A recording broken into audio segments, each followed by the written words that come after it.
So hello everyone, कैसे हैं आप सब लोग। I hope each and every one of you is doing absolutely good. My name is doctor Vipin Kumar Sharma और मैं आप सभी लोगों का तहे दिल से स्वागत करता हूं हमारे इस प्यारे से बैच अर्जुना 2.0 के अंदर, जहां पर आज हम शुरू करने वाले हैं हमारे जूलॉजी के सिलेबस को। एंड आप जूलॉजी की गहराइयों में चल रहे होंगे मेरे साथ। इस पूरी साल यानी इस पूरे सेशन हम लोग एक एक कॉन्सेप्ट्स को उधेड़ उधेड़ कर पढ़ने वाले हैं। कोई भी कॉम्पिटिटिव एग्जाम आप देने की एस्पिरेशन रखते हैं, आप अपने सब्जेक्टिव एग्जामिनेशंस को फोड़ने की एस्पिरेशन रखते हैं, then you are at the right spot.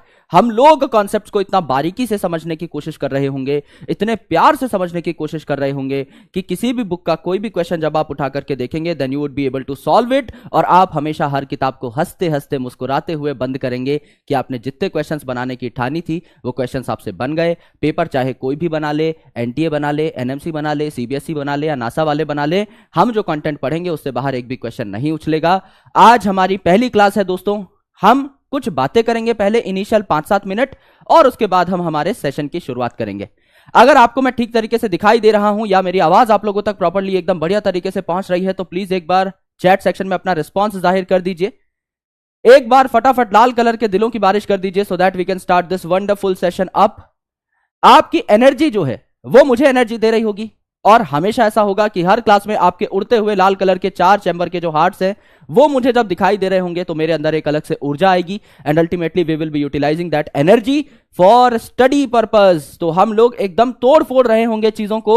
NCERT का एक एक वर्ड, एक एक लाइन आपके दिमाग में छप चुकी होगी, लेकिन उससे पहले कुछ प्रिकॉशंस हैं, कुछ प्री रिक्विसाइट्स हैं। आपसे कुछ बातें करना चाहता हूं, वो बातें एकदम गौर से सुनिएगा क्योंकि ये बातें मैं सिर्फ पहली क्लास में करता हूं। उसके बाद कोई बातचीत नहीं होगी, उसके बाद सिर्फ आपकी और मेरी दोस्ती गहरी होगी और उसके बाद हम लोग थोड़े थोड़े और इंटेलिजेंट होते चले जाएंगे हर क्लास के बाद। लाल कलर के दिलों की बारिश हो चुकी है, बहुत अच्छी चीज है। चलिए मैं आपको एक छोटा सा ओवरव्यू दे देता हूं कि हमारा सिलेबस कैसे काम करेगा। देखो, मुझे ऐसा लगता है कि हर चीज का जो फंडामेंटल बेस होता है ना वो होता है सच्चाई। और सच्चाई यह है कि हम थोड़ा सा लेट हो चुके हैं। अब सर हम थोड़ा सा लेट हो चुके हैं, 1 महीने का हम डिले कर चुके हैं, तो क्या हम क्वालिटी के साथ कॉम्प्रोमाइज करेंगे? क्या हम चीजों को जल्दी जल्दी खींचेंगे? क्या हम ऐसे ही खत्म कर देंगे, चीजों को उड़ा देंगे? नहीं भाई, एकदम आपके सिलेबस जहां से शुरू हो रहा है ना उसके पहले पन्ने से हम लोग आज अपनी जर्नी शुरू करेंगे, आखिरी पन्ने तक लेके चलेंगे। मैं जानता हूं कि हम थोड़ा सा डिलेड चल रहे हैं, उसके लिए मैं कभी कभी आपकी एक्स्ट्रा क्लासेस लिया करूंगा। तो उस एक्स्ट्रा क्लास में आपको मेरे को सपोर्ट करना है। तो पहली चीज तो यह है, एक्स्ट्रा क्लास में आपको सपोर्ट करना है। मैं आप पे बहुत ज्यादा प्रेशर नहीं डालूंगा। आप जब मुझसे पढ़ेंगे तो आपको पता लग जाएगा कि मुझसे मस्त मास्टर आपको नहीं मिल सकता इस जीवन में कहीं पर भी। ठीक है, तो यहां पर एक्स्ट्रा क्लास कभी कभी मैं लूंगा जब सच में नेसेसिटी होगी, जब आपको भी लगेगा कि सर एक्स्ट्रा क्लास लेना चाहिए, मुझे भी लगेगा एक्स्ट्रा क्लास लेना चाहिए। उस टाइम पे सिनर्जिकली हम लोग एक डिसीजन बनाएंगे और एक्स्ट्रा क्लास लेंगे। उस टाइम पर मुझे आपका सपोर्ट चाहिए रहेगा। दूसरी चीज की छोटी मोटी बातें नहीं करनी है ना। हम लोग एक बहुत बड़े विजन के लिए काम कर रहे हैं। आप लोग डॉक्टर्स बनने वाले हैं, आप लोग अल्टीमेटली भगवान का दूसरा रूप बनने वाले हैं, आप लोग एक बहुत ज्यादा नोबल प्रोफेशन में एंटर करने वाले हैं। छोटी मोटी चीजें नहीं, सर हैंडराइटिंग छोटी लिख दी, सर बड़ी लिख दो, सर बहुत बड़ी लिख दी, सर बहुत छोटी लिख दो, सर डायग्राम ज्यादा बना दिए, सर डायग्राम कम बना दिए। मैं अपने एक्सपीरियंस के हिसाब से आपको पढ़ाऊंगा और आपको सारी चीजें समझ में आ रही होंगी, जो कि सबसे इंपॉर्टेंट चीज है। नोट्स अगर आप बनाना चाहते हैं वेल एंड गुड, आप मेरी बोली हुई हर बात लिखना चाहते हैं वेल एंड गुड, अगर आपको एनसीईआरटी अंडरलाइन करके पढ़ना अच्छा लगता है तो वेल एंड गुड। सबका पढ़ने का तरीका अलग अलग है। मैं किसी बच्चे के पढ़ने के तरीके के साथ या उसकी इनोवेटिवनेस के साथ छेड़खानी नहीं करता। आपको जैसा अच्छा लगे उस तरीके से पढ़िए।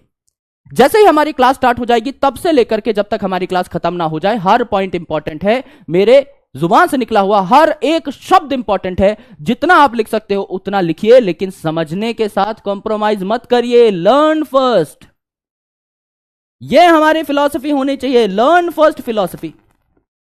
भाई पहले सीखेंगे, लिखते रहेंगे बाद में।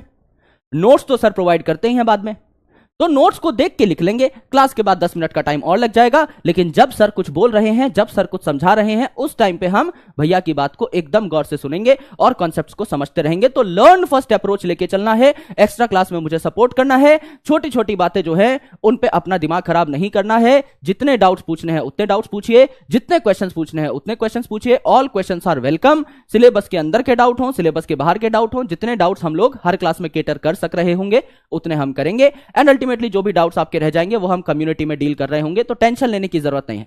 सबसे पहले मुंह पे एक मुस्कुराहट लेकर के आओ, बिकॉज जूलॉजी में आपको बहुत मजा आने वाला है। अब second most important thing, sir extra पढ़ाएंगे एनसीईआरटी के बाहर? पढ़ाएंगे दोस्त। सर पेपर तो एनसीईआरटी से आता है, बिल्कुल एनसीईआरटी से आता है, लेकिन एनसीईआरटी एक महासागर है इंफॉर्मेशन का। एनसीईआरटी में एक बात इस तरीके से सुमड़ी में लिख दी जाएगी कि आपको वो लाइन दिखने में तो अच्छी लगेगी, आप कहेंगे हमने रीड भी कर ली, लेकिन उससे जब कंसेप्चुअल क्वेश्चन बनेगा तो आप नहीं बना पा रहे होंगे। इसीलिए एनसीईआरटी के ऊपर कम से कम 15-20% कंटेंट आपको रखना पड़ेगा। वो हम एकदम अपनी एक्सपर्टीज के हिसाब से रखेंगे।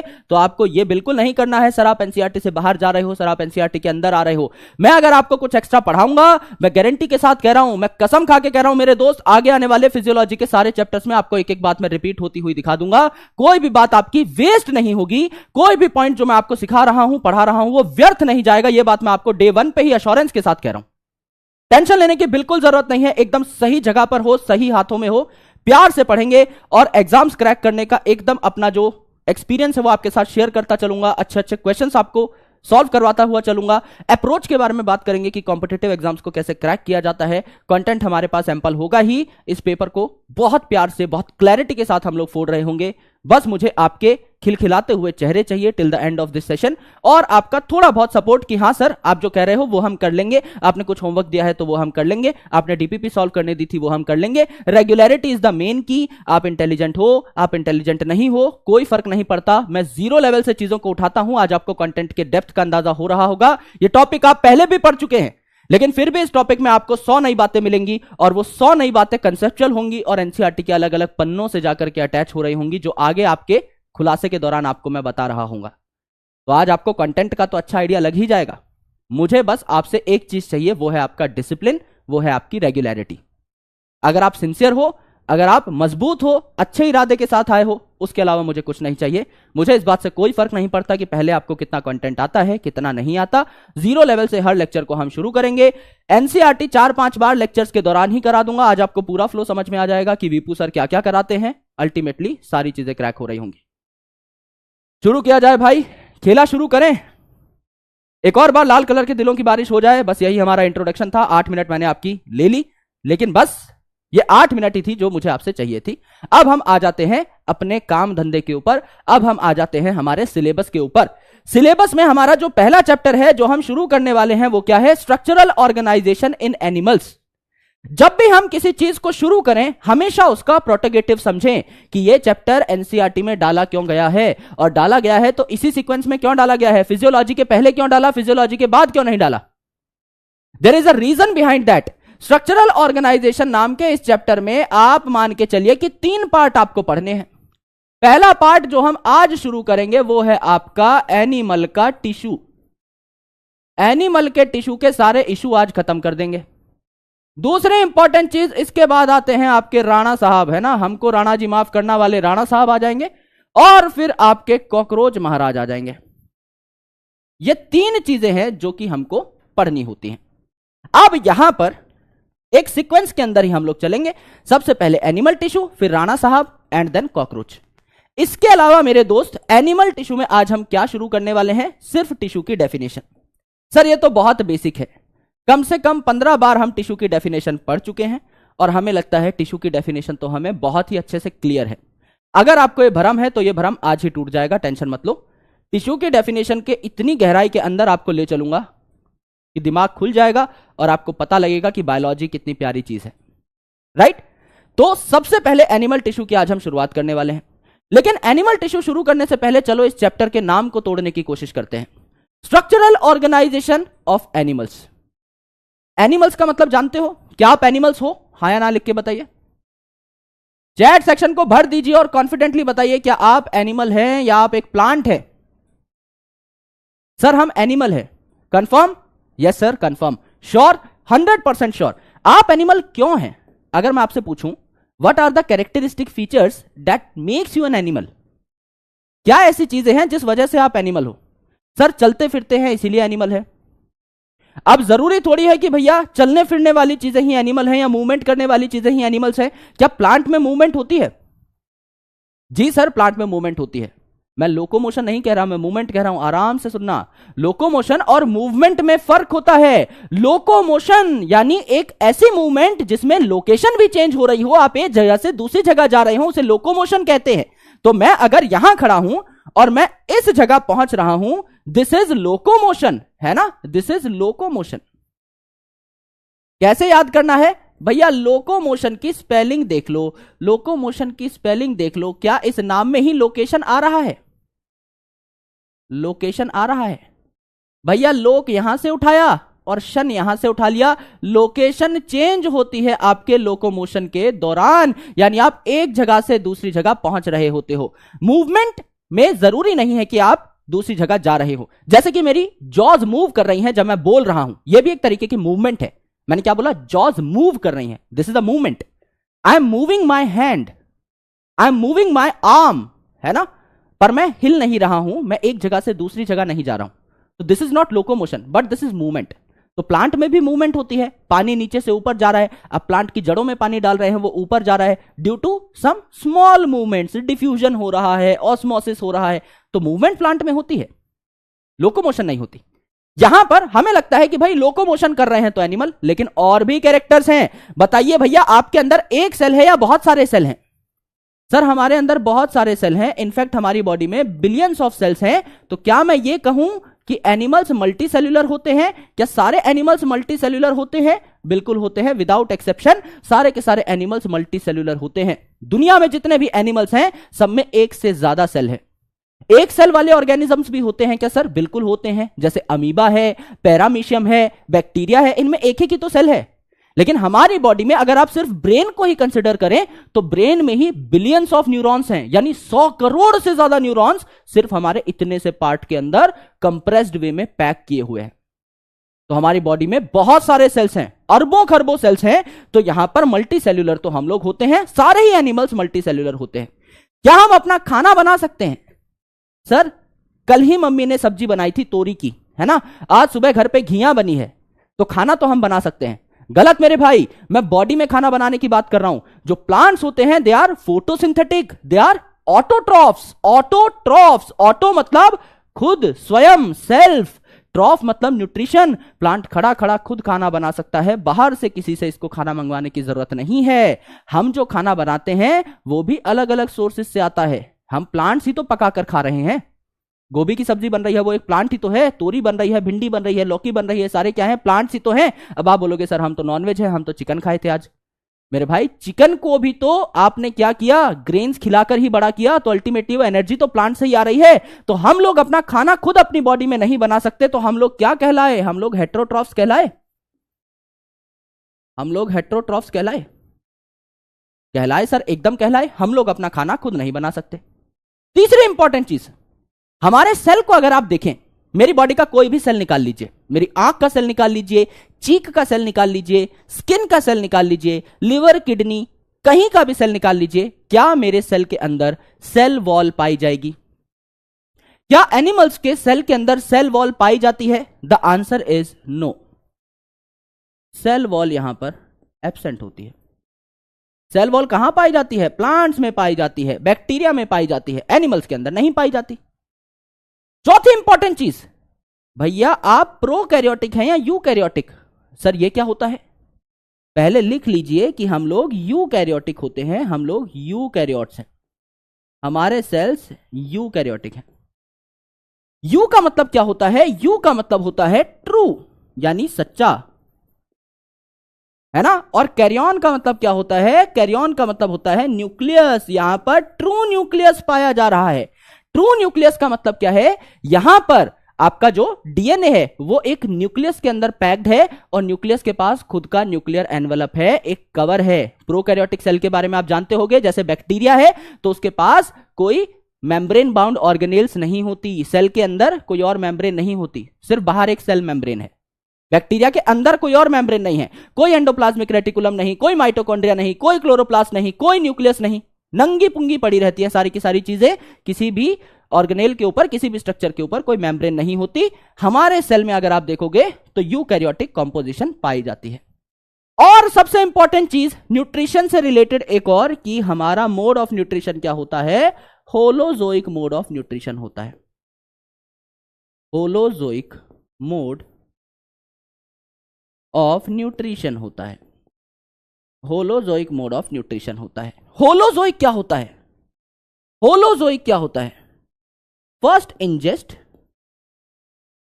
पहले इस्तेमाल करें फिर विश्वास करें, उसी तरीके से पहले इंजेस्ट करें देन डाइजेस्ट करें। पहले खाना खाएं, पहले खाना गटकें और फिर आपके जो एंजाइम्स हैं वो उस खाने को डाइजेस्ट कर रहे होंगे। पहले से एकदम कंप्लीटली डाइजेस्टेड फूड आप नहीं खाते, आपका डाइजेस्टिव सिस्टम, आपके एंजाइम्स काम कर रहे होंगे चीजों को डाइजेस्ट करने के लिए। तो हम भी क्या करते हैं, पहले खाना खाते हैं, वो खाना हमारी बॉडी में जाता है, हमारे अलग अलग डाइजेस्टिव सिस्टम के जो ऑर्गन्स हैं वो अलग अलग एंजाइम्स सिक्रीट करते हैं और हमारे खाने को हम लोग और बेहतरीन तरीके से डाइजेस्ट कर रहे होते हैं। तो पहले हम खाना खाएंगे यानी इंजेस्ट करेंगे, यानी खाना खाना, है ना। यहां बाबू ने थाना था लिया, खाना खाया, है ना। देन आपने क्या किया, डाइजेस्ट किया, देन आप लोगों ने पचाया।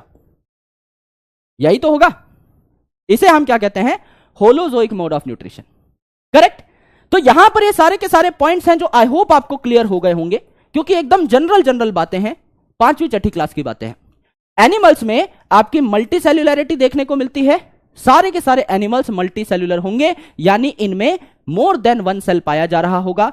हेट्रोट्रॉफ होंगे, खुद का खाना खुद नहीं बना सकते, प्लांट्स पे डिपेंड करते हैं अपने खाने के लिए, जो कि हम भी डिपेंड कर रहे हैं। सेल वॉल यहां पर एब्सेंट है, सेल वॉल यहां नहीं पाई जाती। आउटर मोस्ट जो लेयर है उसे सेल मेम्ब्रेन कहा जाता है। यूकैरियोटिक यहां पर नेचर है आपका सेल का, यानी यहां well defined nucleus, membrane bound organelles पाई जा रही होंगी। हर सेल काफी कॉम्प्लेक्स होगा, कंपार्टमेंट्स बने हुए होंगे, माइटोकॉन्ड्रिया अपना काम करेगा, क्लोरोप्लास्ट अपना काम करेगा। तो डिवीजन ऑफ लेबर देखने को मिल रहा होगा, जैसे कि एक घर में काम बटा हुआ होता है।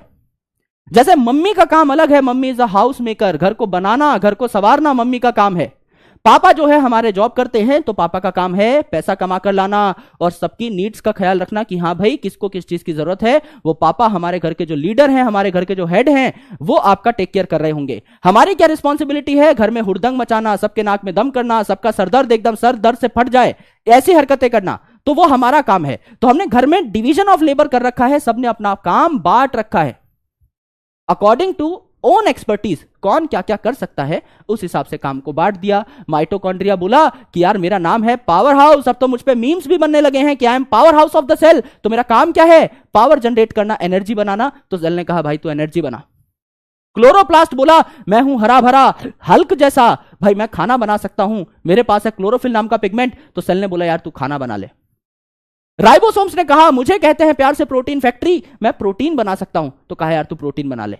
जो जो काम कर सकता था उसको वो काम दे दिया। तो यूकैरियोटिक सेल में क्या होता है भैया, डिवीजन ऑफ लेबर देखने को मिलता है ना। हर सेल के अंदर भी छोटी छोटी जो चीज हैं वो अपना अपना काम पकड़कर बैठी होती हैं, मस्त तरीके से अपना काम कर रही होती हैं, इसे डिवीजन ऑफ लेबर कहते हैं।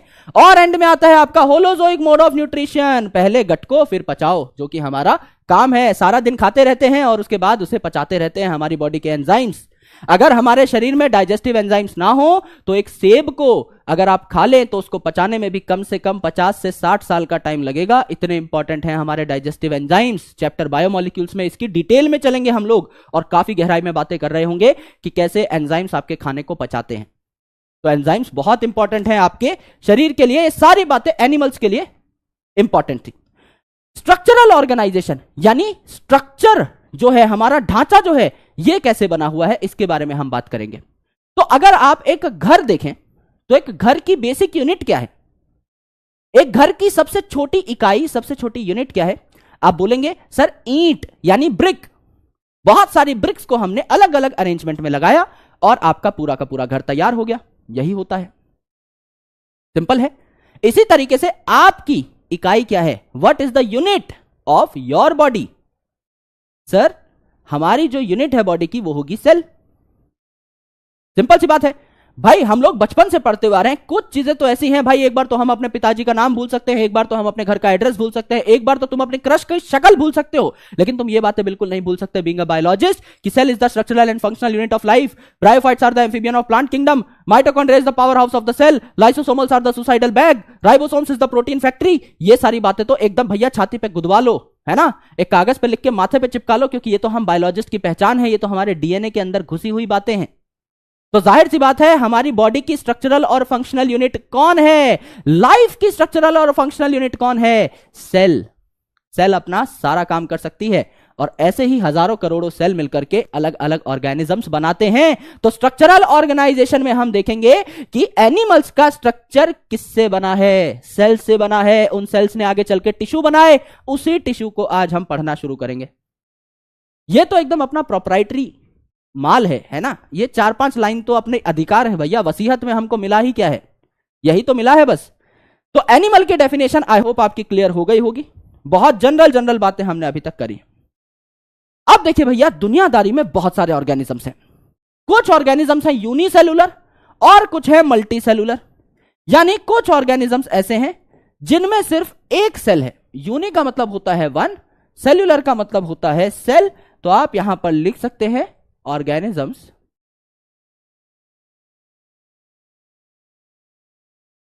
containing only one cell। एक सेल अगर किसी ऑर्गेनिज्म में है, एक सेल ही अगर ऑर्गेनिज्म की पूरी बॉडी बना रहा है, तो उसको हम बोलेंगे यूनिसेलुलर ऑर्गेनिज्म। और यहीं पर मल्टी सेलुलर का मतलब क्या हो जाएगा? मल्टी सेलुलर का मतलब हो जाएगा when an organism's body when an organism's body is formed of more than one cell या is formed of many cells, तो आप इसको क्या बोलेंगे भैया? मल्टी सेलुलर ऑर्गेनिज्म बोलेंगे। एग्जाम्पल बताइए फटाफट यूनिसेलुलर ऑर्गेनिज्म का। यूनिसेलुलर ऑर्गेनिज्म कौन से होते हैं? सिंपल ऑर्गेनिज्म होते हैं, जैसे कि आपका बैक्टीरिया, एक सेल इसके अंदर होता है। आप बात करें अमीबा, एक सेल इसके अंदर होता है। आप बात करें पैरामीशियम, स्लीपर लाइक ऑर्गेनिज्म, चप्पल जैसा दिखाई देता है, ये भी आपका क्या है भैया? ये भी आपका यूनिसेलुलर है। इसमें से अमीबा की शक्ल बनाकर देख लें, इसमें से अमीबा की शक्ल बनाकर देख लेते हैं। अमीबा की शेप कैसी होती है? बचपन से पढ़ते हुए आ रहे हैं सर, इसकी ना इररेगुलर शेप होती है। इस अमीबा की इररेगुलर शेप होती है। ये आपकी शेप है अमीबा की, और ये भैया इस अमीबा का न्यूक्लियस है। ठीक है, तो ये क्या है आपका अमीबा, ये क्या है इस अमीबा का न्यूक्लियस। करेक्ट। अब मुझे बताइए, इस अमीबा में जो भी काम हो रहे हैं, आराम से देखिए, इस अमीबा के सेल में जो भी काम हो रहे हैं, क्या सारे ये अकेला सेल ही कर रहा है? क्या ये अमीबा रिप्रोड्यूस नहीं करता? आपने बचपन से पढ़ा होगा, बहुत सारी क्लासेस में पढ़ा होगा अभी तक, कि अमीबा में बाइनरी फिजन होती है। ये अमीबा जो है 2 टुकड़ों में टूट जाता है और 2 डॉटर अमीबा बन जाती हैं। यानी क्या ये अमीबा रिप्रोड्यूस करने का पोटेंशियल रखता है? रखता है। क्या ये अमीबा खाना डाइजेस्ट करने का पोटेंशियल रखता है? भैया खाना इसके अंदर आएगा तो ये उस खाने को भी ब्रेक डाउन करेगा। क्या ये रेस्पायर करने का पोटेंशियल रखता है? क्या ये ऑक्सीजन लेता होगा? भैया अगर ये अमीबा जिंदा है तो ऑक्सीजन लेता होगा, बिल्कुल लेता होगा। यानी ये एक्सक्रीशन भी कर रहा है, ये खाना खा रहा है तो खाने को पचा भी रहा है, ये रेस्पिरेशन भी कर रहा है, ये रिप्रोडक्शन भी कर रहा है, सब कुछ कर रहा है। किसकी मदद से? इस एक सेल की मदद से। तो यूनिसेलुलर ऑर्गेनिजम्स जो हैं, उनका जो सिंगल सेल है, इसमें पोटेंशियल होता है कि ये सारे काम कर ले, ये सारे के सारे कामों का कार्यभार संभाल सकता है। यहां पे एक बहुत ही प्यारी सी बात आपको लिखनी है ना? दिस सिंगल सेल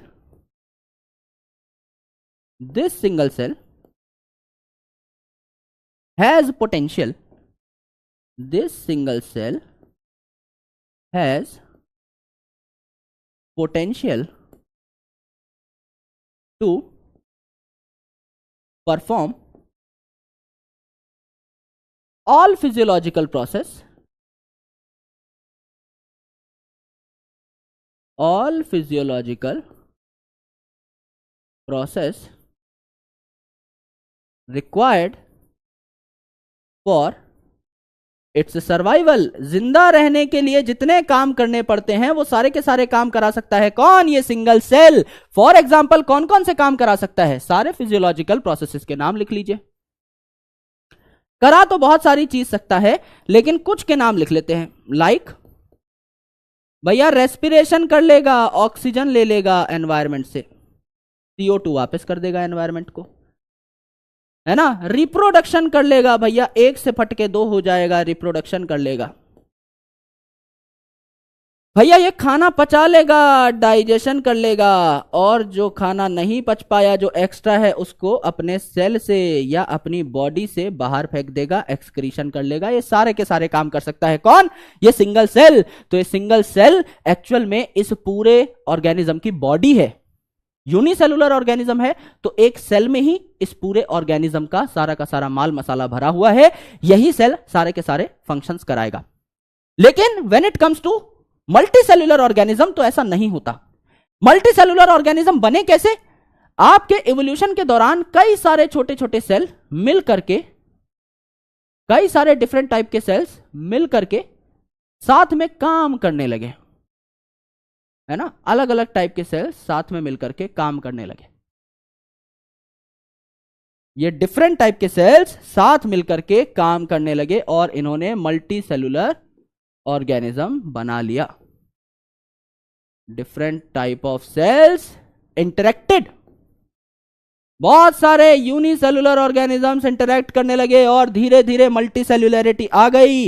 इवोल्यूशन के दौरान आपका क्या हुआ? मल्टी सेल्युलर ऑर्गेनिज्म बना। लेट्स से यहां पर एनसीईआरटी का एग्जांपल हम लोग ले लेते हैं। हाइड्रा यहां पर हम बना लेते हैं। यह है हाइड्रा का मुंह, है ना, ये हाइड्रा की बॉडी है ना, यहां पर हाइड्रा के आपके टेंटेकल्स लगे हुए हैं इस तरीके के।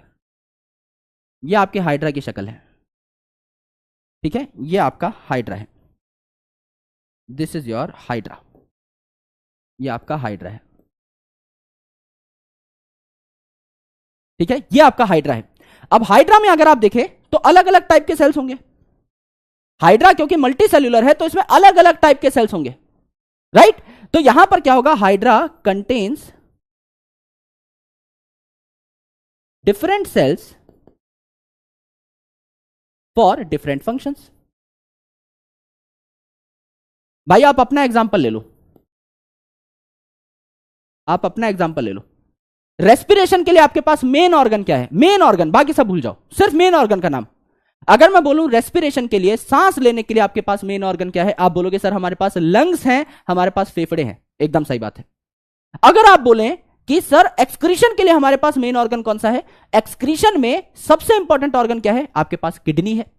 सर न्यूरल रेगुलेशन के लिए, कंट्रोल के लिए, कमांड के लिए, हमारी बॉडी कुछ गलत सलत ना कर दे, इसको कंट्रोल करने के लिए हमारे पास क्या है? हमारा भेजा है। भगवान ने हमें भेजा देकर के भेजा है धरती के ऊपर, तो हमारा मस्तिष्क है, हमारी ब्रेन है, हमारा दिमाग है, जो कि सारी चीजों को एकदम कंट्रोल करता है, कोऑर्डिनेट करता है। यानी कि अलग अलग ऑर्गन्स हैं जिनके कुछ प्राइमरी फंक्शंस हैं।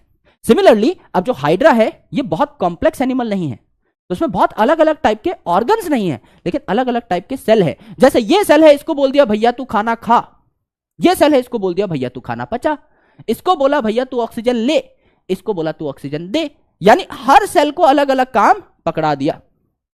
इस प्रकार से हाइड्रा काम करता है। तो it contains different cell for different functions. और अगर आप देखें ये जो डिफरेंट सेल्स हैं इनका नंबर हजारों में हो सकता है।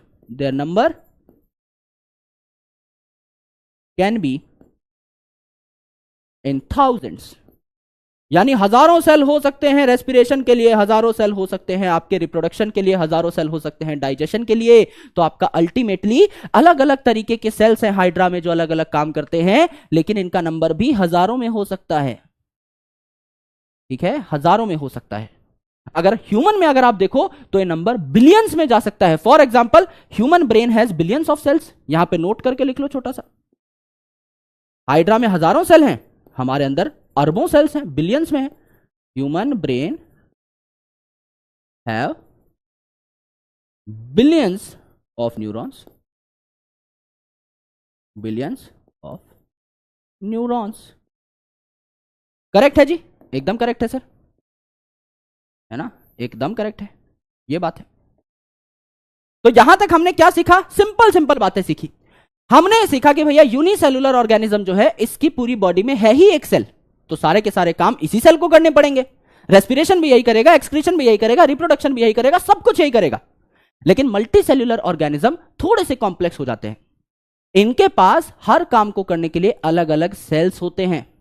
जैसे हाइड्रा का हमने एग्जांपल लिया तो इसमें रिप्रोडक्शन करने के लिए लेट से हजारों आपके सेल्स का एक गुच्छा बन गया कि भाई तुम 1000 सेल रिप्रोडक्शन में हेल्प करोगे, तुम हजारों सेल रेस्पिरेशन में हेल्प करोगे, तुम हजारों सर्कुलेशन में हेल्प करोगे। यहां पर क्या हो गया, एक प्रॉपर यहां पर बाइफर्केशन ऑफ लेबर हो गया और सेल्स को अपना अपना काम मिल गया। यह है मल्टी सेल्यूलैरिटी, यह है यूनिसेल्यूलैरिटी।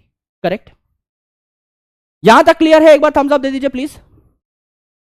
देखो भाई ऐसे मत करो है ना कि छोटा लिखो बड़ा लिखो।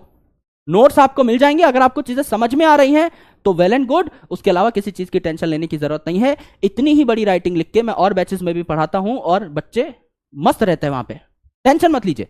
1-2 क्लास में आपको आदत पड़ जाएगी, थोड़ा छोटा बड़ा सब मैनेज हो जाएगा, डोंट वरी, है ना। चलिए, शानदार यार, कमाल कमाल कमाल, ग्रेट ग्रेट, बहुत मस्त, बहुत जनरल जनरल बातें थी। अब आपको एक बात बतानी है जो इस चैप्टर में है नहीं, लेकिन उसके बिना आप आगे बढ़ नहीं सकते। यहां पर हमको शादी ब्याह की बातें करनी पड़ेंगी, यहां पर हमको मिलन की बात करनी पड़ेगी, है ना। अरे सर यही बात, इसी के लिए तो बायो ली थी बस, है ना। आ जाओ भैया, पहले लेक्चर में मजा दिला देते हैं पूरा। ये है स्पर्म, है ना, male gamete call as sperm. Male का सिंबल ये होता है, हमेशा याद रखना, ठीक है। तो मेल गैमेट है ये, जिसको क्या कहा प्यार से, मेल गैमेट को प्यार से कहते हैं स्पर्म। वाह सर, मजा आ गया, है ना। चलो भाई, अब थोड़ा सा और मजा ले लेते हैं। यहां पर ये जाकर किससे टकराएगा, फीमेल गैमेट से। फीमेल का सिंबल होता है ये, हमेशा याद रखना। फीमेल गैमेट आपका यहां पर बना, इसको क्या बोले, एग बोले या ओवम बोले, एक ही बात है। इसको एग बोले या ओवम बोले। तो यहां पर है आपका मेल गैमेट स्पर्म और फीमेल गैमेट ओवम। जब इनका मिलन हो जाएगा तो इस मिलन को क्या बोलेंगे भैया, इस मिलन को कहेंगे सर फर्टिलाइजेशन। बचपन से पढ़ते हुए आ रहे हैं, fertilisation is the fusion of male and female gamete. तो क्या इसको हम फर्टिलाइजेशन कह देंगे, फर्टिलाइजेशन कह देंगे सर, कोई दिक्कत नहीं है। जब फर्टिलाइजेशन हो जाएगी या फ्यूजन ऑफ गैमेट्स हो जाएगी, जब दोनों गैमेट्स फ्यूज कर जाएंगे तो क्या बनेगा, मेल और फीमेल के गैमेट्स के फ्यूजन से क्या बनेगा, फटाफट बताने की कोशिश करिए। यहां पर क्या बन जाएगा दोस्त, यहां पर बन जाएगा आपका जाइगोट। पहला जो सेल होता है जिसने हमारी पूरी बॉडी को बनाया है, हमारी पूरी बॉडी भी तो जाइगोट से ही बनी है ना। जब हमारे पेरेंट्स के स्पर्म और ओवम फ्यूज किए होंगे तो पहला सेल जो बना ये तुम ही हो, बस थोड़े छोटे हो, है ना। यही जाइगोट 9 महीने में क्या हो जाता है, एक फुल्ली डेवलप्ड फीटस बन जाता है, जिसकी डिलीवरी कर ली जाती है, यानी पार्चुरेशन कर ली जाती है और अल्टीमेटली आपको इस दुनिया में लेकर आया जाता है ना। तो यहां पर ये जाइगोट है। अब ये जाइगोट है, क्या ये पड़ा रहेगा, नहीं सर, डिवाइड करेगा। इसमें क्या होंगी, डिवीजन होंगी। इसमें क्या होंगी सर, डिवीजन होंगी, है ना। इन डिवीजन्स को हम लोग क्या कहते हैं, इन डिवीजन्स को हम लोग क्लीवेज कहते हैं, ठीक है, क्लीवेज कहते हैं। अगर डिवीजन होगी तो एक सेल से कितने सेल बन जाएंगे सर, एक सेल है, इसमें डिवीजन होगी तो 2 सेल बन जाएंगे। बहुत शानदार बात है भाई, मजा ही आ गया। तो क्या एक जाइगोट था, इससे आपके 2 सेल बन जाएंगे, बिल्कुल बन जाएंगे भैया। फिर ये 2 सेल है, इनमें डिवीजन होगी तो आपका क्या हो जाएगा, 4 सेल बन जाएंगे, एकदम बन जाएंगे भैया, कौन रोक लेगा, बिल्कुल 4 सेल बन जाएंगे, है ना। तो यहां पर क्या हुए, 4 सेल बन गए, 4 सेल बन गए। फिर इन चारों सेल्स में डिवीजन होगी तो क्या बन जाएंगे, 8 सेल बन जाएंगे, 8 सेल बन जाएंगे। 8 सेल्स में डिवीजन होगी, क्या हो जाएंगे, 16 सेल बन जाएंगे, बन जाएंगे। 16 सेल से 32 सेल बन जाएंगे, बन जाएंगे। ऐसे आपके 4 से 8 सेल बने, आपके 8 से 16 सेल बने, 16 से 32 सेल बने, एंड सो ऑन। धीरे धीरे ऐसे डिवीजन आपकी चलती रहती है और उसके बाद एक कॉम्प्लेक्स स्ट्रक्चर बन जाता है जिसको कहते हैं गैस्ट्रुला। इसको कहते हैं गैस्ट्रुला, याद नहीं करना है, सिर्फ सुनना है। इसको कहते हैं गैस्ट्रुला। ये जो सारे सेल्स हैं बहुत ज्यादा होने के बाद ये एक ऐसा स्ट्रक्चर बना लेते हैं, लेयर्स में अरेंज हो जाते हैं, इसको कहते हैं हम लोग gastrula, right. This big structure having a lot of cells is called as gastrula, ठीक है। इसको हम लोगों ने क्या बोल दिया, गैस्ट्रुला कह दिया। ये गैस्ट्रुला के अंदर जगह है तो यहां पर सेल्स होंगे, कुछ माल भरा हुआ होगा, this is called as gastrula. Correct. अब यहां पर देखिए खास बात क्या है, यहां पर अब बनेंगी आपकी जर्म लेयर्स, यहां पर अब बनेंगी आपकी जर्म लेयर्स, है ना। जर्म लेयर्स नाम से ही आपको पता लग रहा है, जर्म लेयर्स का काम क्या होगा, चीजों को जर्मिनेट करना, चीजों को गिव राइज करना, नई नई चीजें बनाना। ये बाहर वाली लेयर है सबसे, क्या है, एक्टोडर्म। एक्टो का मतलब ही होता है बाहर, डर्म, डर्मा मतलब लेयर, है ना। स्किन की एक दवाई आती है, आपने टीवी पे ऐड देखा होगा, मेडर्मा, है ना, कि बर्न मार्क्स को हटाने के लिए, है ना, स्किन पे कुछ लेजन्स हो जाए तो उनको हटाने के लिए, मेडर्मा। तो यहां पर क्या है आपका, डर्म का मतलब ही क्या होता है, लेयर होता है, और एक्टो का मतलब क्या होता है, outer, outer layer, outer layer. बीच वाली जो लेयर है इसको क्या कहेंगे, मीजोडर्म। मीजो का मतलब वही भैया middle, M for meso, M for middle, और आपका डर्म का मतलब वही लेयर। और ये सबसे अंदर वाली है, इसको क्या कहेंगे, एंडो। एंडो मतलब अंदर, डर्म मतलब लेयर, एंडो मतलब अंदर, इनसाइड। तो सबसे अंदर वाली जो लेयर है ये आपकी क्या हो गई, एंडोडर्म हो गई, ये आपकी एंडोडर्म हो गई। करेक्ट। यहां पर अगर आप देखें तो ये एक्टोडर्म, ये मीजोडर्म और ये एंडोडर्म, इन तीनों को मिलाकर क्या कहा जाता है, प्राइमोर्डियल जर्म लेयर्स या germ layers. Normally germ layers ही कह दो, primordial germ layers. Primordial germ layers या सिंपली कह दो जर्म लेयर्स, कुछ ज्यादा दिक्कत वाली बात नहीं है, जर्म लेयर्स कह दो। तो ये तीन आपके जर्म लेयर्स होती हैं, यानी इनिशियली जब दो गैमीट की फ्यूजन से जाइगोट बना, तो इस जाइगोट को अब क्या करना है, आपके सारे ऑर्गन्स बनाने हैं। लेकिन क्या आपके सारे ऑर्गन्स एक जैसे हैं?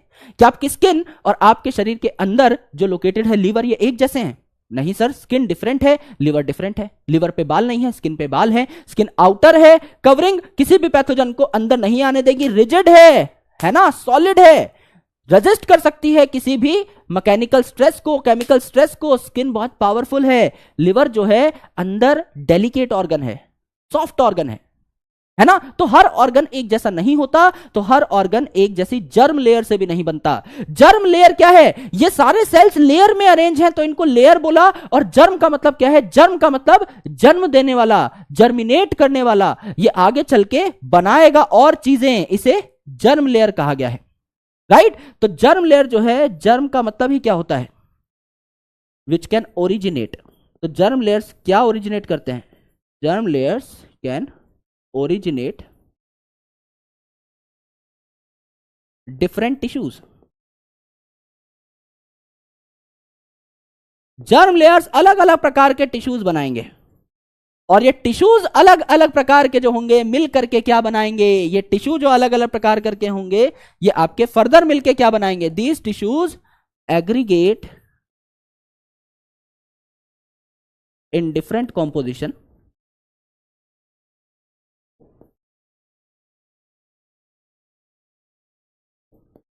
टू मेक ऑर्गन्स, है ना, अलग अलग ऑर्गन्स बनाएंगे। यानी हमारे सारे ऑर्गन्स कौन बनाता है, हमारे सारे टिश्यूज कौन बनाता है मेरे दोस्त, आपके जर्म लेयर्स बनाती हैं। क्या हमारे सारे ऑर्गन एक जैसे हैं? क्या मेरा स्टमक और मेरा लिवर एक जैसा है? क्या दोनों में बराबर अमाउंट के होंगे सारे के सारे टिश्यूज? नहीं दोस्त, कोई ज्यादा सॉफ्ट होगा, कोई ज्यादा हार्ड होगा। क्या मेरी हड्डी और मेरा खून एक जैसे हैं? दोनों के दोनों टिश्यू हैं। हड्डी भी टिश्यू है, कनेक्टिव टिश्यू है, खून भी टिश्यू है, कनेक्टिव टिश्यू है। आगे आने वाले लेक्चर्स में आप लोग पढ़ेंगे। पर क्या दोनों के दोनों टिश्यू सेम हैं? नहीं सर। ब्लड जो है it is a fluid connective tissue, बहता है, फ्लो करता है, तभी तो हमारी पूरी बॉडी में सर्कुलेट हो पाता है। फ्लूइड है, सॉफ्ट है, एकदम सबसे ज्यादा गिलगिला सा है, लिक्विड है, तो इसमें स्ट्रेंथ काफी कम है।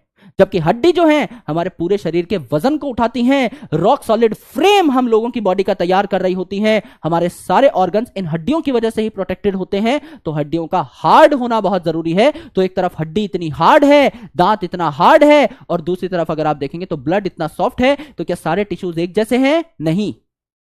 तो सारे ऑर्गन्स भी एक जैसे नहीं हैं, तो अलग अलग टिश्यू डिफरेंट कॉम्पोजिशन में मिलके अलग अलग टाइप के टिश्यूज होते हैं। Epithelial tissue, connective tissue, muscular tissue, neural tissue. किसी में न्यूरल पार्ट ज्यादा होगा, मसल कम होगी। किसी में मसल पार्ट ज्यादा होगा, न्यूरल पार्ट कम होगा। किसी में एपिथेलियल पार्ट ज्यादा होगा, कनेक्टिव पार्ट कम होगा, एंड सो ऑन। जहां जैसे ऑर्गन की जरूरत है वहां उसी प्रकार के टिश्यूज आएंगे। अब मुझे क्रिकेट खेलना है, जस्ट फॉर रेफरेंस मुझे क्रिकेट खेलना है। मुझे क्रिकेट खेलना है तो क्या मैं बोतल लेकर जाऊंगा? भैया बैट नहीं है मेरे पास, बोतल से खेल लूं। लोग बोलेंगे भाई दिमाग खराब है क्या, है ना, दिन में मत पिया करो सर, है ना, पानी। तो अगर मुझे क्रिकेट खेलना है तो मैं बैट लेकर के जाऊंगा, बॉटल नहीं लेके जाऊंगा। बॉटल का काम बॉटल करेगी, बैट का काम बैट करेगा, कप का काम कप करेगा। सबके अलग अलग काम निर्धारित है। अब मुझे कोई ऐसा ऑर्गन चाहिए जिसमें मस्कुलर मास ज्यादा हो, है ना। अब समझ लो भैया किसी को अपनी गर्लफ्रेंड को इंप्रेस करना है, भगवान से एक दुआ मांगनी है ना। भगवान सामने प्रकट हो गए, है ना। भगवान से ऐसे मांगता है, भगवान मेरी बॉडी में टिश्यू ही टिश्यू भर दो। भगवान ने भर दिया भैया न्यूरल टिश्यू, है ना, तार ही तार लटके पड़े हैं पूरी बॉडी से। उसे स्पेसिफिकली मांगना चाहिए था कि भगवान मुझे मस्कुलर बना दो कि ऐसे बॉडी फुलाऊ ना, ऐसे डोले दिखे तो सामने वाला पागल हो जाए, सामने वाला दूर से भाग करके गले लग जाए मेरे। ये इतनी खतरनाक बॉडी किसकी है? तो तुम्हें बहुत स्पेसिफिक मांग रखनी होगी। उस टाइम पे आपको मसल की ज्यादा जरूरत है, तो जिस ऑर्गन को मसल की ज्यादा जरूरत है वहां मस्कुलर टिश्यू ज्यादा। किसी ऑर्गन को कनेक्टिव टिश्यू की ज्यादा जरूरत है तो उसमें कनेक्टिव टिश्यू ज्यादा। किसी को नर्वस सप्लाई की बहुत ज्यादा जरूरत है, अलग अलग तार चाहिए, उसको इंफॉर्मेशन बहुत ज्यादा चाहिए, तो नर्वस टिश्यू की वहां पे ज्यादा रिक्वायरमेंट होगी। अब आपका दिमाग है, इसमें न्यूरॉन्स ही न्यूरॉन्स है, तो नर्वस टिश्यू बहुत ज्यादा है। आपका दिल है, किससे बना हुआ है? कार्डियक मसल से, तो मस्कुलर टिश्यू ज्यादा है। समझ पा रहे हो? जैसी जिसकी रिक्वायरमेंट उसी प्रकार की चीजें होंगी। तो आपके डिफरेंट कॉम्पोजिशन में आपके ये टिश्यूज मिल मिलकर क्या करते हैं? आपके अलग अलग टाइप के ऑर्गन बनाते हैं। तो हमने यहां पर यह सीखा मेरे दोस्त, हमने यहां पर यह सीखा कि 3 जर्म लेयर्स हमारे पास होती हैं, एक्टोडर्म, मीजोडर्म और एंडोडर्म। इन्हीं 3 जर्म लेयर से हमारे सारे टिश्यूज बने हैं, उन टिश्यूज से हमारे ऑर्गन्स बने हैं, उन ऑर्गन्स के एसोसिएशन से हमारे ऑर्गन सिस्टम्स बने हैं, एंड उन ऑर्गन सिस्टम से हम बने हैं। यही तो हायरार्की होती है, यही तो होता है। सेल से टिश्यू, टिश्यू से ऑर्गन, ऑर्गन से ऑर्गन सिस्टम, ऑर्गन सिस्टम से ऑर्गेनिज्म। एक बार लिखवा भी दूंगा ये सारी की सारी चीजें जिससे आपको याद हो जाए। यहां तक क्लैरिटी है कि नहीं एक बार बताइए। लाल कलर के दिलों की बारिश प्लीज। यहां तक सब कुछ ठीक है, सब कुछ चंगा है? एक बार फटाफट बता दो यार, है ना, मजेदार, बढ़िया भाई। अभी तो बहुत चीजें करेंगे भाई, अभी तो बहुत चीजें करेंगे। अभी तो गहराई के गोते में डुबकी लगा के बाहर निकालेंगे, सुखाएंगे, फिर डुबकी लगवाएंगे, फिर निकालेंगे, सुखाएंगे, फिर डुबकी लगवाएंगे, है ना। चलो कमाल, बेहतरीन। आ जाओ भाई, थोड़ी बात कर लेते हैं बेसिक टर्म्स के बारे में। स्टडी ऑफ टिश्यू को क्या कहते हैं? पहली साल में ही एमबीबीएस में इस चीज से आपका पाला पड़ जाएगा। हिस्टोलॉजिकल स्लाइड्स आपको बनाने को मिल रही होंगी। हिस्टोलॉजिकल स्लाइड है, हिस्टो वर्ड टिश्यू से रिलेटेड है, तो इसको क्या कहा? हिस्टोलॉजी कहा। जैसे बायोलॉजी में लॉजी शब्द आता है, एजी ओजी लॉजी सुनोजी वाला लॉजी नहीं है ये। इस लॉजी का मतलब क्या है? इस लॉजी का मतलब होता है स्टडी, पढ़ाई। और हिस्टो का मतलब होता है टिश्यू, तो किसकी पढ़ाई? टिश्यू की पढ़ाई को क्या कहते हैं? हिस्टोलॉजी कहते हैं। ये टर्म हिस्टोलॉजी किन्होंने दी थी? टर्म हिस्टोलॉजी किन्होंने दी थी? मेयर साहब ने दी थी। हालांकि ये क्वेश्चन अब आते नहीं है, पहले आते थे जिप्मा रेम्स में, अब नहीं आते। मेयर साहब ने टर्म हिस्टोलॉजी दी थी। अब यहां पर एक चीज समझना, बहुत प्यारी चीज है। Cells, tissues, organ and organ system exhibit division of labour.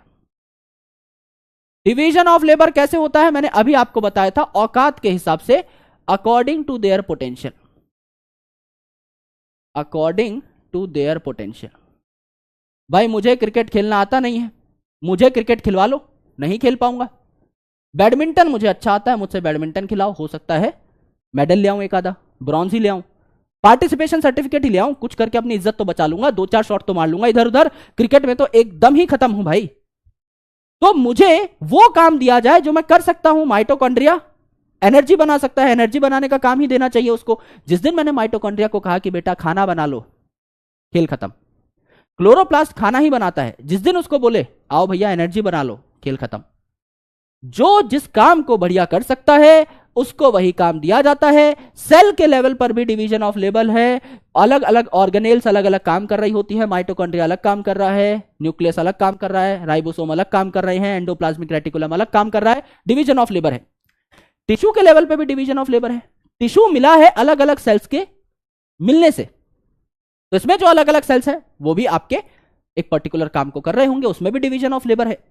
Tissue से बने हैं ऑर्गन, तो अलग अलग ऑर्गन्स में भी डिवीजन ऑफ लेबर है। पेट को बोले भैया तुम खाना पचाओ, है ना, मुंह को बोले तुम खाना चबाओ, दिल को बोले तुम धक धक करते जाओ, है ना, और किडनी को बोला कि जो बच गया है बॉडी में उसको बाहर फेंक के आओ।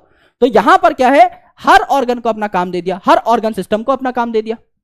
डाइजेस्टिव सिस्टम डाइजेशन का काम करेगा, रेस्पिरेटरी सिस्टम रेस्पिरेशन का काम करेगा, एक्सक्रीटरी सिस्टम एक्सक्रीशन का काम करेगा, न्यूरल सिस्टम आपका न्यूरल कंट्रोल कोऑर्डिनेशन का काम करेगा, हार्मोनल सिस्टम आपका हार्मोनल कंट्रोल कोऑर्डिनेशन का काम करेगा, इम्यूनोलॉजिकल सिस्टम आपको बीमारियों से बचाएगा, रिप्रोडक्टिव सिस्टम आपका रिप्रोडक्शन में हेल्प करेगा, लोकोमोटरी सिस्टम आपकी चलने फिरने में हेल्प करेगा। जो अलग अलग सिस्टम है सब अपना अपना काम धंधा लेके बैठे हुए हैं। There is a concrete division of labour, और इसके लिए चीजों का सिंक होना बहुत इंपॉर्टेंट है, चीजों का साथ में आना बहुत इंपॉर्टेंट है। तो यहां मैं आपको हायरार्की लिखकर बता देता हूं कि अलग अलग जो सेल्स हैं ये मिल करके क्या बनाते हैं, अलग अलग जो सेल्स हैं ये आगे मिल करके क्या बनाते हैं सर, टिश्यू बनाते हैं। अलग अलग टिश्यूज मिलकर के आगे क्या बनाते हैं सर, ऑर्गन बनाते हैं। अलग अलग ऑर्गन्स आगे चल के मिलकर क्या बनाते हैं सर, ऑर्गन सिस्टम्स बनाते हैं। और अलग अलग ऑर्गन सिस्टम्स आगे चल के क्या बनाते हैं, ऑर्गेनिज्म बनाते हैं सर, पूरा का पूरा ऑर्गेनिज्म या इंडिविजुअल बनाते हैं। करेक्ट। अब ये जो ऑर्गन सिस्टम है इसको बनाने के लिए अलग अलग ऑर्गन्स को इंटरैक्ट करना पड़ता है। अलग अलग ऑर्गन्स इंटरैक्ट करते हैं, एक दूसरे के साथ वार्तालाप करते हैं, तभी तो एक सिस्टम डेवलप होता है। तो दे इंटरैक्ट फिजिकली एंड केमिकली। कई ऑर्गन्स फिजिकली या केमिकली इंटरैक्ट करते हैं और ऑर्गन सिस्टम बनाते हैं। एग्जाम्पल देखिए, बहुत प्यारा एग्जाम्पल दिखाता हूं, मजा ही आ जाएगा सुनकर के।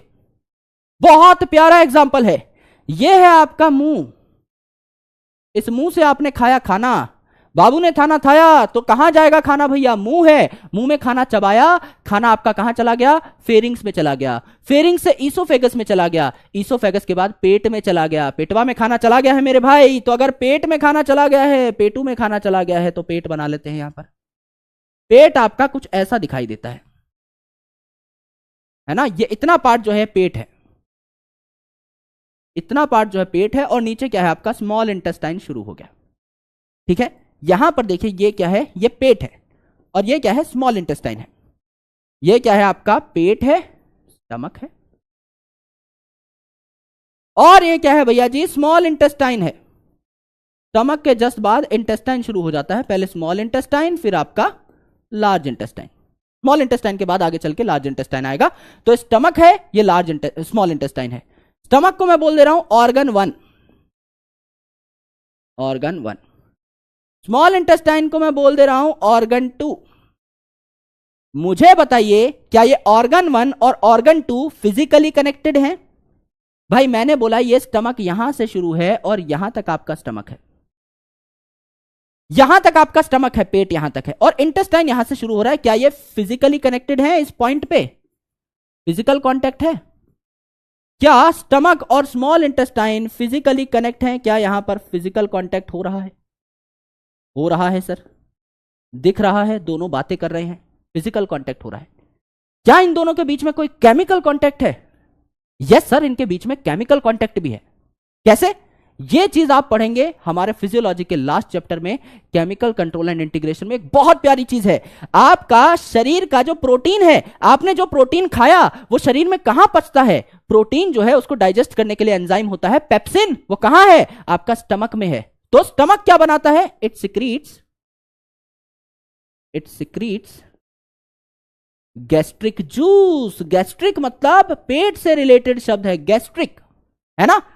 गैस्ट्रिक जूस यहां बनता है, गैस्ट्रिक जूस। गैस्ट्रिक जूस में क्या होता है? एंजाइम्स होते हैं, प्लस क्या होता है? पेट में एसिडिटी हो जाती है सर, कभी कभी HCl बनता है, यहां पर हाइड्रोक्लोरिक एसिड बनता है, पेप्सिनोजन को पेप्सिन में कन्वर्ट करता है, यानी HCl की जरूरत है पेट में। एसिडिटी पेट में ही क्यों होती है, सिर में क्यों नहीं होती?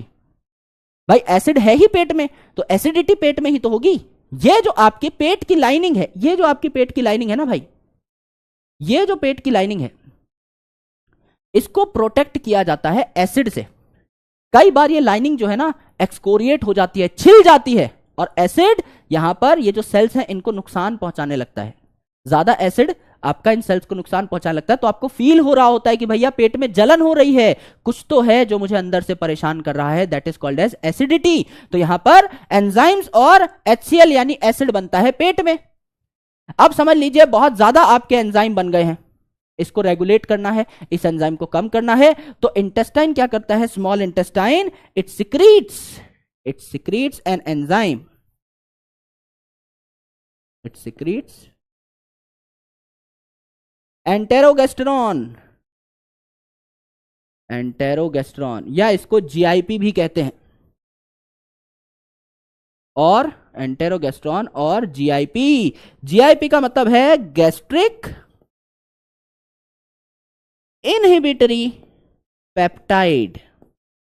गैस्ट्रिक का मतलब पेट, यहां पर लिखा था गैस्ट्रिक जूस, गैस्ट्रिक का मतलब पेट, इनहिबिटरी, इनहिबिट कर रहा है उस पेट के एंजाइम को। ऐसा पेप्टाइड है ये, ऐसा प्रोटीन है ये, ऐसा एंजाइम है ये, जो क्या करता है, इस पेट वाले एंजाइम को क्या करता है, इनहिबिट करता है, बनने से रोकता है। तो क्या इंटेस्टाइन और पेट में केमिकल इंटरेक्शन भी है? क्या ये साथ में जुड़े हुए हैं तो आपस में बात कर सकते हैं? बिल्कुल बात कर सकते हैं, जुड़े हुए हैं। लेकिन क्या ये बिना जुड़े हुए भी बात कर सकते हैं? केमिकल्स के थ्रू बात कर सकते हैं। तो यहां पर एक एंजाइम है जिसका नाम है गैस्ट्रिक इनहिबिटरी पेप्टाइड, और ये आपका क्या कर सकता है, इनहिबिट कर सकता है गैस्ट्रिक सिंथेसिस को, गैस्ट्रिक जूस को बनने से रोक सकता है।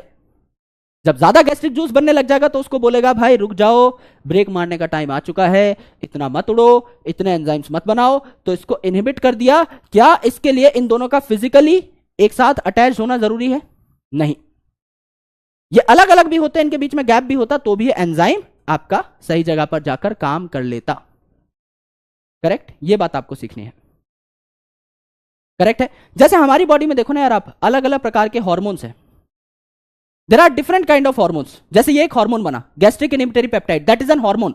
सिमिलरली आपकी बॉडी में और भी तो हार्मोन्स बन रहे हैं, कई ऐसे हार्मोन हैं जो हमारे पिट्यूटरी ग्लैंड में बनते हैं, जो कि दिमाग में सिचुएटेड है, और आपके टेस्टिस को, ओवरीज तक को क्या करते हैं, इंपैक्ट करते हैं।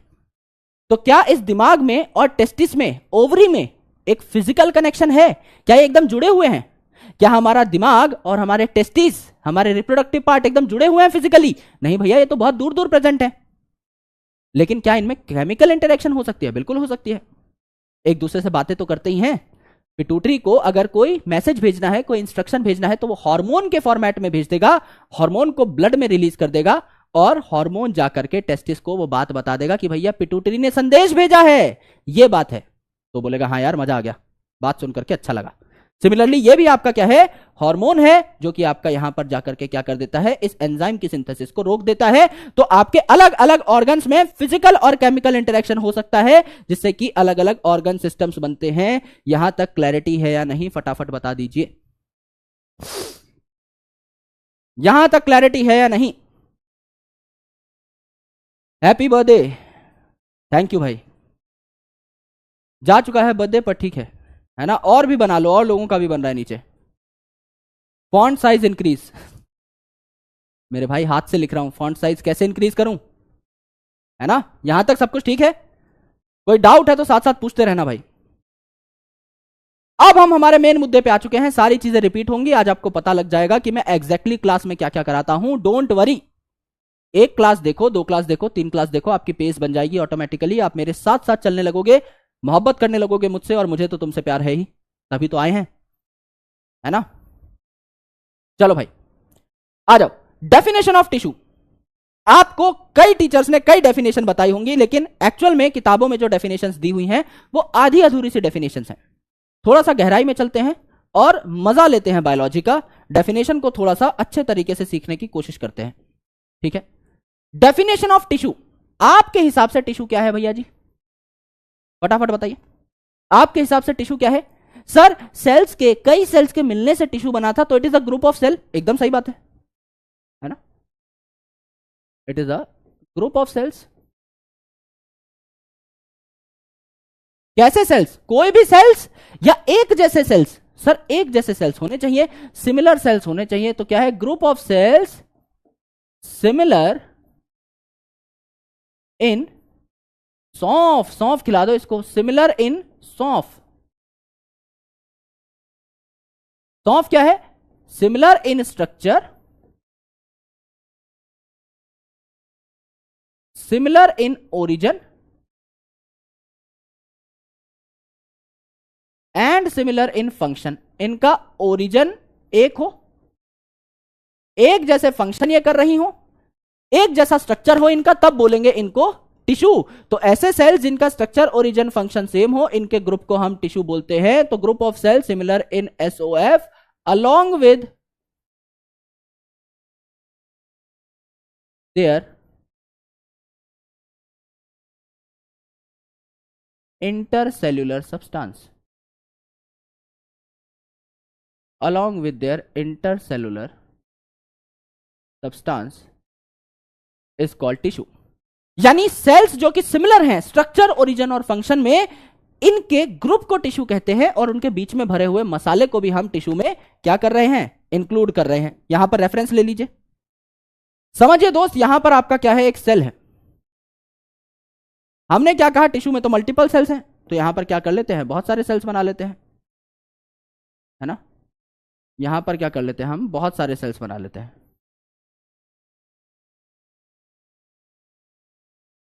अब ये बहुत सारे जो सेल्स हैं, इनके बीच में क्या भरा हुआ है? इनके बीच में मटेरियल भरा हुआ है। इनके बीच में मटेरियल भरा हुआ है। इन सेल्स के अंदर क्या भरा होगा? इन सेल्स के अंदर भी मटेरियल भरा होता है क्या भाई? सेल्स के अंदर भी मटेरियल भरा होता है, सेल के बीच में भी मटेरियल भरा होता है। हमारे बॉडी में, हमारे सेल्स में क्या है? पानी ही पानी है ना। तो यहां पर भी पानी और कुछ केमिकल्स भरे होते हैं, और हमारे सेल के अंदर भी आपके पानी और केमिकल्स भरे होते हैं, राइट। तो यहां पर ये जो आपने देखा, ये क्या है? आपका एक सेल है। आपका एक सेल है। इस सेल के अंदर का जो मटेरियल है, इसे क्या बोले? Intracellular material. इंट्रासेलुलर, सेल के अंदर जो मटेरियल पाया जा रहा है, इसको इंट्रासेलुलर मटेरियल बोले। इंट्रासेलुलर, इंट्रा का मतलब होता है विद इन, एक ही सेल के अंदर की बात हो रही है। सेल के अंदर क्या क्या प्रेजेंट है? Intracellular material. सफेद सफेद जो है इंट्रासेलुलर मटेरियल। ये क्या है आपका? इंटरसेलुलर, सेल्स के बीच में intercellular material. Intercellular material, inter का मतलब होता है इन बिटवीन। सेल्स के बीच में है तो इंटर, सेल के अंदर है तो इंट्रा, तो इंटरसेलुलर मटेरियल है। इसको प्यार से मैट्रिक्स भी कहते हैं। यानी कि आपके टिश्यू के अंदर क्या है? टिश्यू के अंदर है आपके एक जैसे दिखने वाले सेल्स। इनका स्ट्रक्चर भी मैंने सेम बनाया है, इनका फंक्शन भी सेम होगा, एक ही काम ये कर रहे होंगे। इनका ओरिजिन भी सेम है, या तो ये सारे के सारे एंडोडर्म से बने होंगे, या एक्टोडर्म से, या मेसोडर्म से। तो आपके इन सारे के सारे सेल्स को मिला करके अलोंग विद दिस पीला पीला मटेरियल हम लोग क्या कह रहे हैं? आपका टिश्यू कह रहे हैं। करेक्ट है। इसको हम लोग क्या कह रहे हैं? टिश्यू कह रहे हैं। अब ये जो इंटरसेलुलर मैट्रिक्स है ना, इसके बारे में एक बात बहुत प्यारी है। इसके बारे में एक बहुत प्यारी है बात, वो ये है कि it decides the quality of tissue. Decides the quality of tissue. Tissue कैसा है, उसकी क्वालिटी कौन डिसाइड करेगा? ये मैट्रिक्स डिसाइड करेगी। अगर समझ लीजिए हड्डी है, तो इस हड्डी में ये जो मैट्रिक्स है, ये कैसी होगी? सर सॉलिड होगी। हड्डी सॉलिड होनी चाहिए, तो वहां ये जो आपकी मैट्रिक्स है, ये कैसी होगी? सॉलिड होगी। और अगर मैं बोल दूं ये जो टिश्यू है, ये आपका खून है, इसमें आपके आरबीसी हैं, डब्ल्यूबीसी हैं, खून है अगर ये, तो इनके बीच की मैट्रिक्स कैसी होगी? आप कहेंगे सर फिर लिक्विड होगी, इनके बीच की मैट्रिक्स सॉफ्ट होगी। तो ये जो मैट्रिक्स है भैया अलग अलग टाइप की हो सकती है। ये जो मैट्रिक्स है अलग अलग टाइप की हो सकती है। ये मैट्रिक्स आपकी हार्ड भी हो सकती है, फॉर एग्जाम्पल किसके अंदर? बोन के अंदर। और ये आपकी सुपर सॉफ्ट भी हो सकती है, जैसे कि किसके अंदर? आपका ब्लड के अंदर। तो ये जो टिश्यू का नेचर है, ये किसने डिटरमाइन किया? आपके इंटरसेलुलर मैट्रिक्स या इंटरसेलुलर स्पेस ने डिटरमाइन किया। करेक्ट। अब हम ये डेफिनेशन बचपन से सुनते हुए आ रहे हैं कि भैया एक जैसे जो सेल्स हैं जिनका स्ट्रक्चर, फंक्शन और आपका ओरिजिन सेम हो, ये मिल करके टिश्यू बनाते हैं। पर क्या ये हमेशा जरूरी है कि जितने भी टिश्यू के अंदर सेल पाए जाएंगे इनका स्ट्रक्चर, फंक्शन, ओरिजिन सेम हो? क्या ये 100% सही बात है? कोई एक्सेप्शन नहीं है इसका?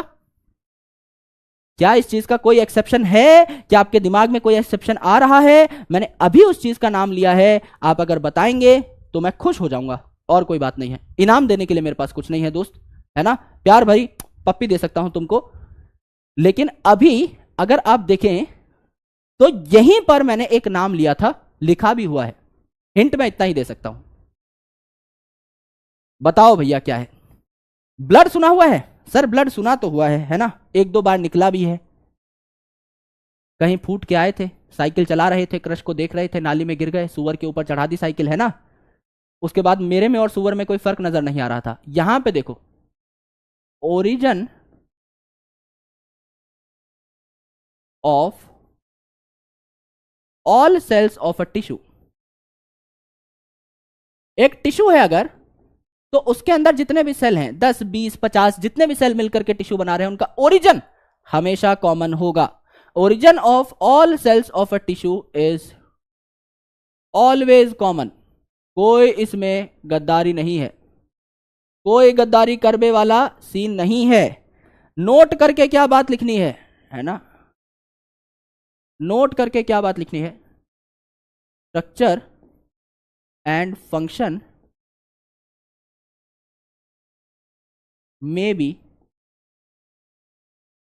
डिसिमिलर। ये डिसिमिलर हो सकते हैं, ये डिसिमिलर हो सकते हैं। फॉर एग्जाम्पल, सर ऐसे कैसे मान लें? आपने बोला और हम मान लें, ये क्या बात हुई? अभी मनवा देते हैं भाई। आपने ब्लड का नाम सुना है? यस। ब्लड क्या है? एक कनेक्टिव टिश्यू है, आपकी पूरी बॉडी को कनेक्ट करता है ना भैया, सर्कुलेट कर करके एक जगह का माल दूसरी जगह पहुंचाता है। अपने शरीर की छुकछुक गाड़ी यही तो है, अपने शरीर की ट्रेन यही तो है, यही तो एक जगह से दूसरी जगह जा रही है। ब्लड जो है ये कनेक्टिव टिश्यू है। इस ब्लड में क्या अलग अलग टाइप के सेल हैं? आरबीसी है सर, आरबीसी है। डब्ल्यूबीसी है? क्या डब्ल्यूबीसी है। प्लेटलेट है? हाँ सर है। क्या ये तीनों एक जैसे दिखते हैं? क्या ये एक जैसे दिखते हैं भैया? आरबीसी अभी आपने सेल बायोलॉजी में पढ़ लिया होगा, याशिका मैम आपको पढ़ा रही हैं। आरबीसी की शक्ल कैसी होती है? बाय कनकेव डिस्क शेप होती है, बाय कनकेव डिस्क लाइक होती है सर, होती है। आपका जो डब्ल्यूबीसी है, व्हाइट ब्लड सेल, क्या ये अमीबॉइड होता है? अभी आपको अमीबा बना के दिखाया था आज ही के लेक्चर में। क्या अमीबॉइड या इरेगुलर शेप होती है इसकी? होती है। और प्लेटलेट, नाम में ही आ रहा है प्लेट लाइक, क्या ये प्लेट जैसा होता है? होता है सर। क्या इन तीनों का स्ट्रक्चर सेम हुआ? क्या इन तीनों का स्ट्रक्चर सेम हुआ? एक दिख रहा है आपका बाय कनकेव डिस्क शेप, एक दिख रहा है आपका इरेगुलर अमीबॉइड शेप, और एक दिख रहा है आपका प्लेट जैसा। क्या इनका स्ट्रक्चर सेम हुआ? सर नहीं हुआ। क्या इनका फंक्शन सेम हुआ? आरबीसी का काम क्या है? आरबीसी कंटेन करता है हीमोग्लोबिन को, और हीमोग्लोबिन का काम है हमारे पूरे शरीर में ऑक्सीजन का ट्रांसपोर्ट करना। तो आरबीसी हमारे पूरे शरीर में ऑक्सीजन ट्रांसपोर्ट करती है। डब्ल्यूबीसी क्या करता है? हमारी तरफ से लड़ता है। It is helping us in are defence. अगर हमारी बॉडी में कोई फॉरेन मॉलिक्यूल एंटर कर रहा है, कोई बैक्टीरिया, कोई वायरस आ गया है, तो उसकी धज्जी उड़ाने का काम कौन करेगा? हमें सुरक्षित रखने का काम कौन करता है? White blood cells. तो इनका काम है डिफेंस। प्लेटलेट का काम क्या है? प्लेटलेट का काम है ब्लड क्लॉटिंग। कहीं भैया चोट लग गई, नए नाली में गिर गए, है ना, मुंह छिल गया आगे का, तो कौन क्लॉट बनाएगा? खून का कत्था कौन बनाएगा? आपके प्लेटलेट्स बनाएंगे। तो क्या तीनों के काम सेम है? नहीं सर, तीनों के काम भी सेम नहीं है, तीनों का स्ट्रक्चर भी सेम नहीं है, तीनों का काम भी सेम नहीं है। तो क्या स्ट्रक्चर और फंक्शन डिसिमिलर हो सकते हैं? हेंस प्रूव हो गया है, बिल्कुल प्रूव हो गया है। ओरिजिन क्या तीनों का सिमिलर होगा? बिल्कुल होगा। तीनों के तीनों क्या है? आपके कनेक्टिव टिश्यू हैं, और कनेक्टिव टिश्यू हमेशा याद रखेगा, चाहो तो लिख लो, कनेक्टिव टिश्यू हमेशा मीजोडर्म नाम की लेयर से बनता है। कनेक्टिव टिश्यू हमेशा मीजोडर्म नाम की लेयर से बनेगा। तो 3 जर्म लेयर थी, एक्टोडर्म बाहर वाली, मीजोडर्म बीच वाली, एंडोडर्म अंदर वाली। मीजोडर्म से हमेशा कनेक्टिव टिश्यू बनेगा। तो ये सारे के सारे कंपोनेंट मीजोडर्म से बने हैं। ये सारे के सारे कंपोनेंट, चाहे डब्ल्यूबीसी हो, आरबीसी हो, प्लेटलेट है, ये तीनों के तीनों किससे बने हैं? ये आपके मीजोडर्मली डेराइव्ड है। ये आपके मीजोडर्मली डेराइव्ड हैं या आपके मीजोडर्म से बने हैं? मीजोडर्मली डेराइव्ड, ये आपके किससे बने हैं? मीजोडर्म से बने हैं।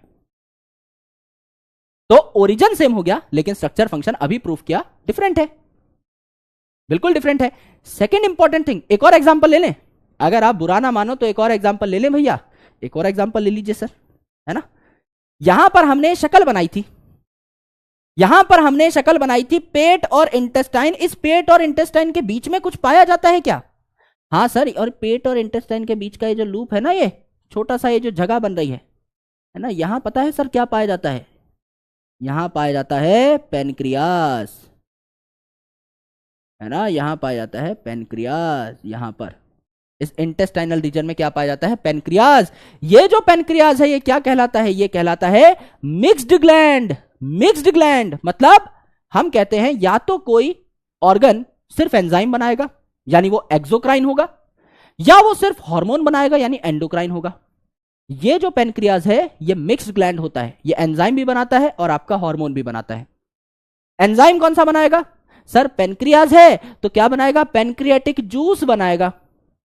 डाइजेशन में हेल्प करेगा तो डाइजेशन के एंजाइम्स बनाता है, पेनक्रियाटिक जूस बनाता है। और हार्मोन कौन सा बनाएगा? आपके शरीर का सबसे कॉमन हार्मोन जो आपने सुना हुआ है इंसुलिन। आपने सुना होगा कि कई शुगर के पेशेंट्स होते हैं उनको इंसुलिन के इंजेक्शन लगते हैं, तो कौन बनाता है इंसुलिन? आपका पेनक्रियास ही बनाता है। तो पेनक्रियास के जो सेल्स हैं इनका ओरिजिन तो सेम है। पेनक्रियास जो है एंडोडर्मली डेराइव्ड होता है, इसके सारे सेल्स एंडोडर्म से बने हुए हैं, ओरिजिन तो सेम है। लेकिन मेरे भाई कुछ एंडोडर्म के सेल एंजाइम बना रहे हैं, कुछ हार्मोन बना रहे हैं, फंक्शन हो गया डिफरेंट, स्ट्रक्चर हो गया डिफरेंट। शुगर के पेशेंट इंसुलिन लेते हैं इंजेक्शंस भर भर के। इंसुलिन क्यों लेते हैं? शुगर का पेशेंट इंसुलिन ले रहा है, दिमाग लगाने की कोशिश करो। शुगर का पेशेंट यानी ब्लड में शुगर की मात्रा बढ़ चुकी है, ब्लड में ग्लूकोज की मात्रा बढ़ चुकी है, और फिर हम इंसुलिन का इंजेक्शन ले रहे हैं। यानी इंसुलिन क्या करती है? ब्लड में शुगर की मात्रा को घटाती है। ये जो ग्लूकोज है इसकी खपत कराती है, इसको खर्च करती है जिससे ब्लड में कम हो जाए। या तो इसको स्टोर कर देगी, है ना, ग्लाइकोजन की फॉर्मेट में, या फिर इसको खर्च कर देगी कि जल्दी जल्दी इस ग्लूकोज को खर्च करो जिससे कि ब्लड में से ग्लूकोज बाहर निकल सके और डायबिटिक पेशेंट्स को राहत मिल सके, उनका शुगर लेवल रेज्ड ना रहे। तो लिंक करके पढ़ोगे मजा आता रहेगा भैया, एकदम मजा आ गया। यहां पर ब्लड का भी आप एग्जांपल लिख लो, अगला एग्जांपल आप पेनक्रियाज भी लिख लो, अगला एग्जांपल आप पेनक्रियाज भी लिख लो। Pancreas is an internal organ, तो किससे बना है भैया जी? ये बना है आपका एंडोडर्म से, एंडोडर्मली डेराइव्ड, एंडोडर्मली डेराइव्ड। इसके सारे सेल एंडोडर्म के बने हुए हैं। लेकिन ये क्या है? एक मिक्स्ड ग्लैंड है, एक मिक्स्ड ग्लैंड है ना। इसके बारे में इसी चैप्टर में आगे पढ़ेंगे। It is a mixed gland यानी क्या बनाता है? हार्मोन एंजाइम दोनों बनाता है। सिर्फ इतना लिख लो, आगे इसी चैप्टर में खूब डिस्कशन होगी इसकी। पैनक्रियास का स्ट्रक्चर भी बनाएंगे, बातें भी करेंगे, है ना। यह है भैया आपका यहां तक की पूरी बात, यहां तक की पूरी बात हमने सीखी। किस किस को मजा आ गया भाई? फटाफट से बता दो। यहां तक ऑल क्लियर, ऑल सेट, लाल कलर के दिलों की बारिश कर दीजिए एक बार। यहां तक अगर आपको क्लैरिटी हो गई है हर चीज की, एक एक छोटी छोटी चीज, छोटी मोटी चीज, बड़ी चीज, पतली चीज, सब समझ में आ गई है, एक बार तारा रारा in the chat section please, जिससे कि हमको पता लग सके कि आप पढ़ाई कर रहे हो और रेगुलरली सारी चीजें समझ में आ रही हैं, है ना। बढ़िया, ग्रेट, शानदार। बच्चे तो अच्छे हो यार आप, है ना। I have no regrets, I have taken this batch. पिछली बार भी हमारा जो पहला बैच था वो अर्जुना 2.0 था, तो अर्जुना 2.0 से तो अलग से प्यार है ही, और होपफुली अगली साल आपको लक्ष्य में भी पढ़ा रहे होंगे। 11th-12th का ऐसा जुगलबंदी वाला कंटेंट दे देंगे आपको, प्लस अर्जुना के साथ साथ आपको और बैचेस मिलते हैं जहां पर मैं बॉटनी पढ़ा रहा होता हूं, तो आप अल्टीमेटली पूरी की पूरी बायोलॉजी हमसे कर सकते हैं। 360 नंबर का रामबाण काम हम लोग कर रहे होंगे, बिना किसी दिक्कत, बिना किसी परेशानी और तकलीफ के। हम लोग आराम से एक एक क्वेश्चन को नीट एग्जामिनेशन में फोड़ रहे होंगे। And this is a promise and I never break my promises. I am an army brat, we may break jaws but we never break promises. हम लोग वादे नहीं तोड़ते, हड्डियां तोड़ सकते हैं। मैंने तो आज तक वो भी नहीं तोड़ी भाई, भूला भला आदमी हूं, किताब के बाहर की दुनिया मैंने देखी नहीं है। बोलने वाली बात है, एक अच्छा कोटेशन था, मुझे लगा बोलना चाहिए तो मैंने बोल दिया, है ना। चलो भैया,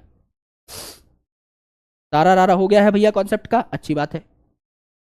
सारा रिवाइज कराएंगे, मल्टीपल टाइम रिवाइज कराएंगे, एनसीईआरटी भी पढ़ाऊंगा, एक एक लाइन एनसीईआरटी की आपको पढ़ा देंगे, एनसीईआरटी डिकोडर भी करवाएंगे, क्वेश्चंस भी कराएंगे एनसीईआरटी बेस्ड। आज सिर्फ बेसिक कॉन्सेप्ट चल रहे हैं, जितना सीख सकते हो उतना सीख लो, जितना दौड़ सकते हो उतना दौड़ लो। एक बार फिर हम सिलेबस में जकड़े गए तो फिर लिमिटेड पढ़ पाएंगे, मस्त मौज लो आज, जिससे कि टेंशन ना रहे। आ जाओ भैया जी, आते हैं मुद्दे की बात पे। Types of tissues in animals. दुनिया का कोई एनिमल उठा के देख लो, सबसे छोटे एनिमल से लेकर सबसे कॉम्प्लेक्स एनिमल तक, सबसे कॉम्प्लेक्स एनिमल्स में कौन आते हैं? हम आते हैं, है ना। कोई गर्व की बात नहीं है। क्यों? क्योंकि हम लोग फिर भी कई बार बेवकूफी वाली हरकत करते हैं। अभी गर्मी कितनी बढ़ी हुई है, 53 डिग्री सेल्सियस आपका तापमान चल रहा है। ये किस वजह से? हमारी एक्टिविटीज की वजह से ही तो। नेचर ने हमें ताकत दी थी, कुदरत ने हमें एक तोहफा दिया था सेल्फ कॉन्शियसनेस का। सेल्फ कॉन्शियसनेस सिर्फ और सिर्फ ह्यूमन बींग्स के पास है, किसी और ऑर्गेनिजम्स के पास नहीं। आप पढ़ रहे होंगे चैप्टर लिविंग वर्ल्ड में, बॉटनी के अंदर, आपको आइडिया लगेगा कि हम लोगों के पास कुदरत का एक ऐसा तोहफा था जिसको हम बहुत पॉजिटिवली यूज कर सकते थे, और हमने किया भी। साइंस में इतनी एडवांसमेंट्स हुई हैं, है ना, हम लोग तरक्की के पथ पे हैं, लेकिन कुछ हमने डिसीजंस बहुत खराब भी लिए हैं, जिससे नेचर खराब हो रहा है और उसके रिपरकसिव इवेंट्स भी हमको झेलने पड़ रहे हैं। तापमान इतना हो गया है, ग्लोबल वार्मिंग आप देख रहे हो कितना हो गया है, कूड़े के पहाड़ बने हुए हैं अलग अलग जगह पर, कूड़े डालने की जगह ही नहीं बची है। There are a lot of problems. जितने भी एनिमल्स हैं, आपने एक एड देखी होगी लक्स सोप की, उसमें कैटरीना कैफ क्या करती है भैया, एक आपका क्या रहता है, स्पंज रहता है ना, ऐसा। अब हम तो गरीब आदमी हैं, हमारे पास तो गमछा ही है ना, लेकिन उनके पास क्या रहता है, एक स्पंज रहता है। वो स्पंज क्या करता है, जैसे आपका बर्तन धोने का स्पंज होता है ना, जिसमें साबुन आपकी क्या हो जाती है, एक तरीके से साबुन और पानी जमा हो जाता है, उसी तरीके से स्पंज की क्या पहचान है, इसमें साबुन, पानी, शैम्पू सब कुछ क्या हो जाता है, आपका जमा हो जाता है। तो वो ऐसे ऐसे करके नहा रही होती हैं लक्स की एड में, है ना। फिर ऐसे बोलती हैं, खुशबूदार साबुन का एहसास अगर चाहिए तो भैया लक्स ले लो। ये जो आपका स्पंज है, this is also an animal. सबसे सिंपल, सबसे फुद्दू जो एनिमल होता है ना, उसे हम कहते हैं स्पंजेस, यानी पोरीफेरा। पोरीफेरा मतलब ऐसे एनिमल जिनमें पोर हैं, जिनमें छेद हैं। पोरीफेरा, पोर वाले एनिमल जिनमें छेद हैं, तभी तो ये वाटर को एब्जॉर्ब कर पाएंगे, तभी तो ये सोप को एब्जॉर्ब कर पाएंगे। ये भी एक एनिमल है जिससे हम नहाते हैं, और हम भी एनिमल हैं जो इससे नहा रहे हैं। इससे लेकर के इस तक, इस स्पंज से लेकर के कैटरीना कैफ तक, सब में 4 ही प्रकार के बेसिक टिश्यूज हैं। वो 4 प्रकार के बेसिक टिश्यूज ये हैं। किस तरीके से हमने डिवाइड किया है इन सारे टिश्यूज को, on the basis of their structure and function, कि इनकी शक्लें कैसी हैं और ये काम क्या क्या करते हैं, on the basis of their structure and function.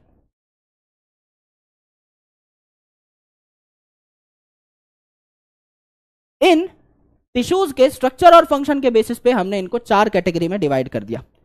पहला है आपका एपिथेलियल टिश्यू, फिर कनेक्टिव टिश्यू, फिर मस्कुलर टिश्यू, फिर न्यूरल टिश्यू।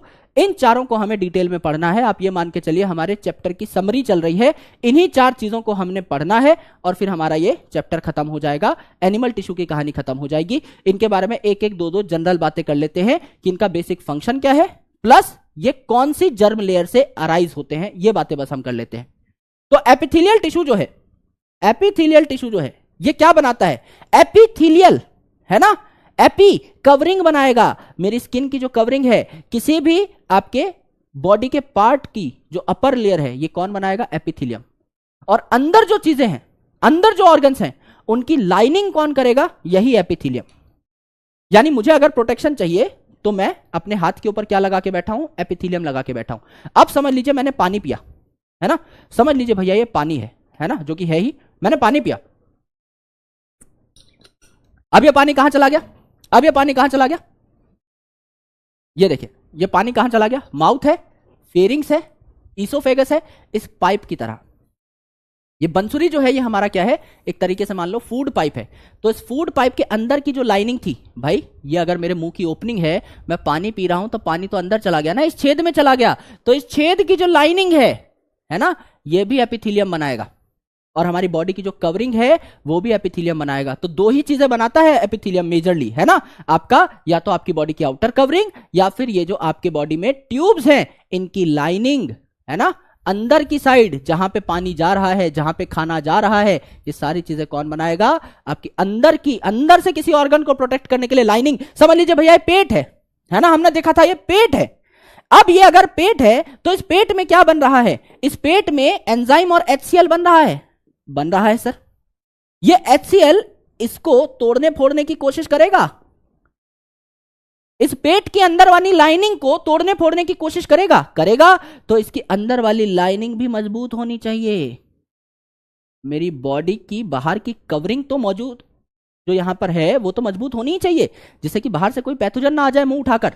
लेकिन हमारे जो ऑर्गन्स हैं इनके अंदर की लाइनिंग भी तो आपकी स्ट्रांग होनी चाहिए, जिससे कि हमारे बॉडी के अंदर जो केमिकल्स हैं उनसे इन ऑर्गन्स को बचाया जा सके। तो अंदर की लाइनिंग और बाहर की कवरिंग ये कौन बजाता है, कह रहा हूं, फ्लूट है ना हाथ में, ये कौन बनाता है, ये आपका एपिथेलियल बनाता है ना। म्यूकस होता है, बिल्कुल होता है भाई, म्यूकस होता है, बिल्कुल होता है। लेकिन मेरे भाई एक बात समझो, म्यूकस हमेशा नहीं बनता, है ना, म्यूकस हमेशा नहीं बनता, ऑन डिमांड बनता रहता है। एक लेयर बन जाती है म्यूकस की, है ना, लेकिन आपको एक कवरिंग भी चाहिए एडिशनल। भाई आप इतने इनसिक्योर हो, हम इतने इनसिक्योर हैं, अगर मैं सही बताऊं तो घर से बाहर जाते हो, जाते हैं सर, ताला लगाते हो, लगाते हैं सर, ताला लगाने के बाद उस ताले को खींच के क्यों देखते हो? भाई इतनी सालों से ताला लगा रहे हैं, हर दिन एक ना एक बार या हफ्ते में एक बार तो ताला हम सब लोगों ने लगाया है। घर के ऊपर ताला लगाया, चाबी घुमाई, चाबी निकाली, फिर भी ताला खींच के देखा, क्यों? सेकंड लेयर ऑफ प्रोटेक्शन, कहीं खुला ना रह गया हो, खुद पर ही कॉन्फिडेंस नहीं है। बॉडी भी तो ऐसी ही है, बॉडी भी तो हमारी है, हम इतने घोचू हैं तो बॉडी भी तो कितनी घोचू होगी, ये भी सोचो ना भाई। सिर्फ म्यूकस से काम नहीं चलता, एक एडिशनल लेयर भी रखती है, क्या पता म्यूकस ना बने टाइम पे, है ना भैया, ये होता है ना हमारे साथ। उसी प्रकार से ये भी एडिशनल लेयर रखती है ना। अब देखिए ये जो स्किन है, कोई बैक्टीरिया मेरे बॉडी के अंदर नहीं घुस सकता, उसके लिए स्किन बनी हुई है। नाक से घुस गया बैक्टीरिया, अब क्या बोलेंगे, सरेंडर कर दिया भैया जी, हाथ ऊपर करके खड़े हो गए, कोई बात नहीं है, बैक्टीरिया घुस गया है तो कोई बात नहीं, बॉडी पे हमला कर देगा। अंदर सेकंड लाइन ऑफ डिफेंस है, अब WBC बैठा है, आजा बेटा अंदर तो घुस गया, अभी तेरा मुंह फोड़ता हूं, है ना। अब क्या है, अंदर एक और जुगाड़ है, जुगाड़ के अंदर जुगाड़। म्यूकस तो है, आप सही कह रहे हो, गलत नहीं कह रहे, लेकिन एडिशनल लाइनिंग भी चाहिए, है ना भैया, दोनों चीजें चाहिए, तब जाके सिस्टम तारा रारा हो जाता है, मजा आ जाता है। तो एपिथेलियल टिश्यू क्या करता है आपका, एपिथेलियल टिश्यू आपका क्या करता है, makes outer covering of body,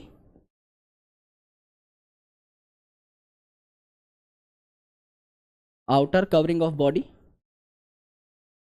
and inner lining of hollow organs, जो खाली ऑर्गन्स हैं जिनमें बाहर से कोई सामान आ सकता है। अब पेट में हमेशा कुछ कुछ भरा थोड़ी रहता है, बाहर से खाना डाल रहे हो ना। Inner lining of hollow organs, इनमें क्या बनेगा आपका, एपिथेलियल टिश्यू बन रहा होगा।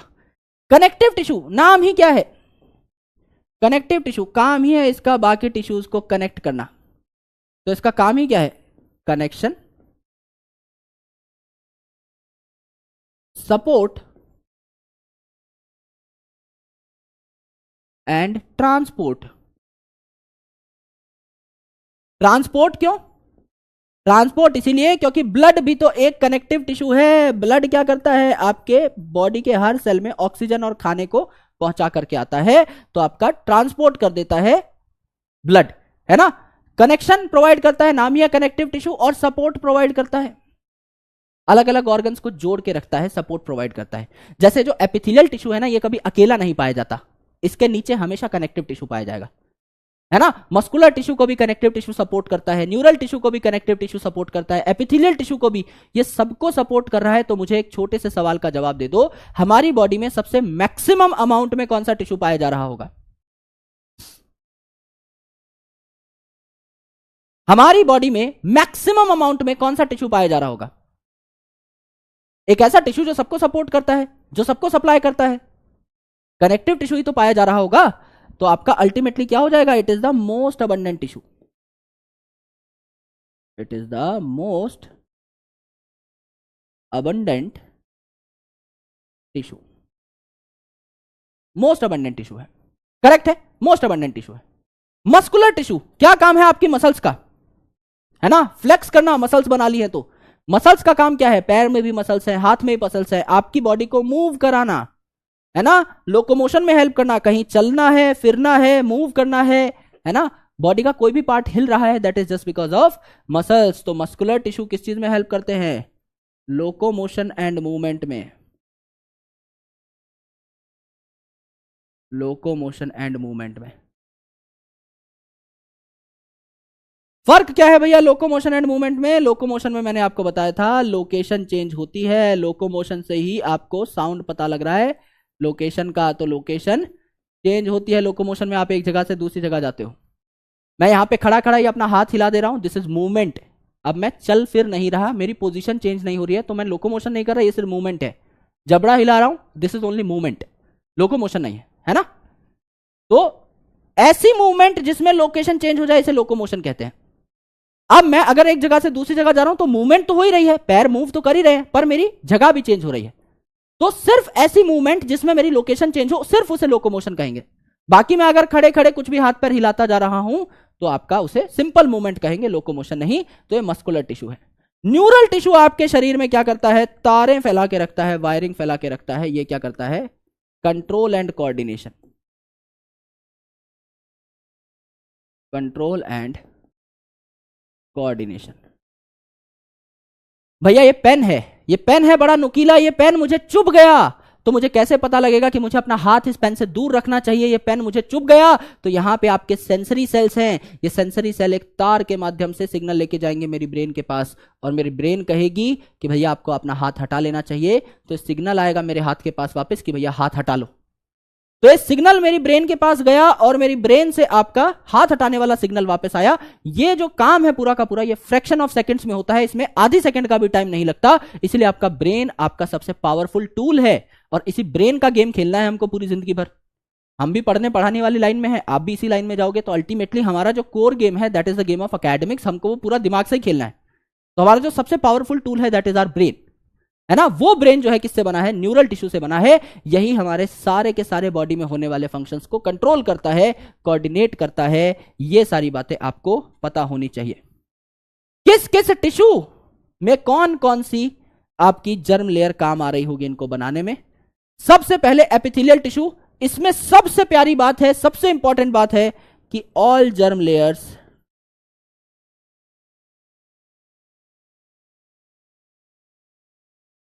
Are participants. सारी जर्म लेयर्स आपकी एपिथेलियल टिश्यू बना सकती हैं। एक्टोडर्म भी आपका बना सकता है, मीजोडर्म भी, एंडोडर्म भी, तीनों की तीनों जर्म लेयर्स यहां पर पार्टिसिपेट कर रही होती हैं। एपिथेलियल टिश्यू आपका एक्टोडर्म से भी बन सकता है, मीजोडर्म से भी, एंडोडर्म से भी।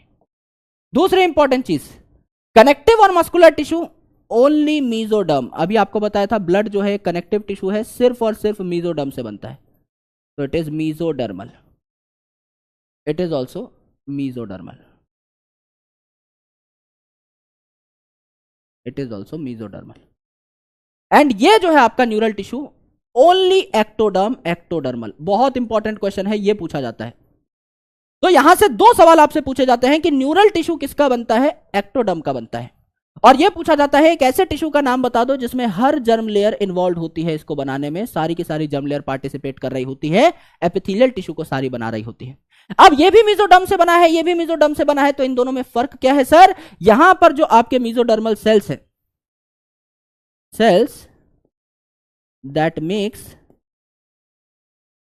कनेक्टिव टिश्यू, कनेक्टिव टिश्यू को मैं सीटी लिख रहा हूं, cells that make connective tissue are called mesenchymal cells. इनको मीजनकाइमल सेल्स बोल दिया, सिर्फ नाम अलग कर दिया, दोनों हैं सेम। ये भी मीजोडर्म है, मस्कुलर टिश्यू में भी मीजोडर्म है, तो यहां सिर्फ नाम आपका चेंज कर दिया। ऐसे मीजोडर्म के सेल जो कनेक्टिव टिश्यू बनाते हैं इन्हें मीजोकाइमल सेल्स बोला। यहां पे नो मीजनकाइमल सेल्स आर प्रेजेंट, यहां पे मीजनकाइम शब्द का इस्तेमाल नहीं किया जाता मस्कुलर टिश्यू के लिए, सिर्फ कनेक्टिव टिश्यू के लिए यह टर्म का इस्तेमाल किया जाता है, नो मीजोकाइमल सेल्स प्रेजेंट। करेक्ट है भैया जी? आराम से देखिए, पूरा का पूरा रिवीजन करते हैं। 4 प्रकार के टिश्यूज हैं जो आपके पूरे शरीर को बना रहे हैं, जो दुनिया के हर एनिमल के शरीर को बना रहे हैं, चाहे कोई सिंपल एनिमल हो, चाहे कोई कॉम्प्लेक्स एनिमल हो, हाथी, घोड़ा, बकरी, भैंस, भेड़, गाय, आप, स्पंज, हर किसी एनिमल के अंदर मैक्सिमम ये 4 टिश्यूज हो सकते हैं, है ना। ये 4 टिश्यूज में से सबसे पहला कौन है? Epithelial tissue. एपिथेलियल टिश्यू मतलब जो आपकी बॉडी को प्रोटेक्ट करता है, ये तो बाहर की या तो कवरिंग बनाएगा या अंदर जो ऑर्गन्स है उनकी अंदर की लाइनिंग बनाएगा, जिससे कि वो अंदर से भी प्रोटेक्ट रह सकें और बाहर से भी। तो बाहर की कवरिंग, अंदर की लाइनिंग कौन बनाता है? Epithelial tissue. Second, connective tissue. नाम ही है कनेक्टिव टिश्यू, सबको कनेक्ट करने का काम करता है, सब टिश्यूज के बीच का लिंक जो है वो कनेक्टिव टिश्यू है। एपिथेलियल टिश्यू के नीचे भी आपकी एक लेयर बना के बैठा होता है कनेक्टिव टिश्यू। सबसे अबंडेंट टिश्यू है, बॉडी में कई जगह पाया जाता है ना। आपकी बॉडी का जो मेन मास है वो क्या है ना। अगर आप देखेंगे तो बोन्स भी बहुत भारी होती हैं, ब्लड भी आपकी बॉडी के अंदर 4.5-5-6 लीटर है। तो अल्टीमेटली क्या हुआ? इतना सारा भार तो कनेक्टिव टिश्यू का ही है, सीधा सीधा। इतने ज्यादा कनेक्टिव टिश्यू अबंडेंट है। प्लस इसके बाद है मस्कुलर टिश्यू। मसल्स का भी मास आपकी बॉडी में अच्छा खासा है। कनेक्टिव टिश्यू के बाद मस्कुलर टिश्यू अबंडेंट होता है। न्यूरल टिश्यू आपका बहुत कन्फाइंड है, बहुत कम जगह पर प्रेजेंट है ना। ब्रेन में खूब अक्यूमुलेटेड है और उसके अलावा तार बहुत ज्यादा जगह फैले हुए हैं, लेकिन ये बहुत पतले हैं तो इनका मास बहुत ज्यादा नहीं होता, है ना। जैसे एक साइड में आप एक कद्दू रख दो, इतना छोटा सा, लेकिन एक साइड में आप बहुत लंबा तार रख दो भाई 10 मीटर का, फिर भी कद्दू भारी ही रहेगा। तो तार पतले पतले होते हैं तो इनका मास बहुत कम होता है। तो न्यूरल टिश्यू फैला पूरे शरीर में है, लेकिन इसका मास बहुत कम है। इसका काम होता है कंट्रोल एंड कोऑर्डिनेशन करना। मसल्स का काम होता है चलना फिरना। कनेक्टिव टिश्यू का काम है बाकी सारे टिश्यूज को सपोर्ट करना, कनेक्ट करना। एपिथेलियल टिश्यू का काम है आपको प्रोटेक्ट करना, बाहर से भी और हॉलो ऑर्गन्स को अंदर से भी। ये बनते किस किस जर्म लेयर के हैं? कनेक्टिव टिश्यू और मस्कुलर टिश्यू, दोनों के दोनों मीजोडर्मली डिराइव्ड होते हैं, मीजोडर्म से बनते हैं। न्यूरल टिश्यू एक्टोडर्म से बनता है। इसके अलावा बचा एपिथेलियल टिश्यू, इसमें सारे ही पार्टिसिपेंट होते हैं, एक्टो, एंडो, मीजो, तीनों लेयर से आपका कोई ना कोई यहां पर पार्ट बन रहा होता है एपिथेलियल टिश्यू का, राइट। यह बहुत ज्यादा जरूरी बात थी, बहुत ही ज्यादा अत्यधिक इंपॉर्टेंट बात थी।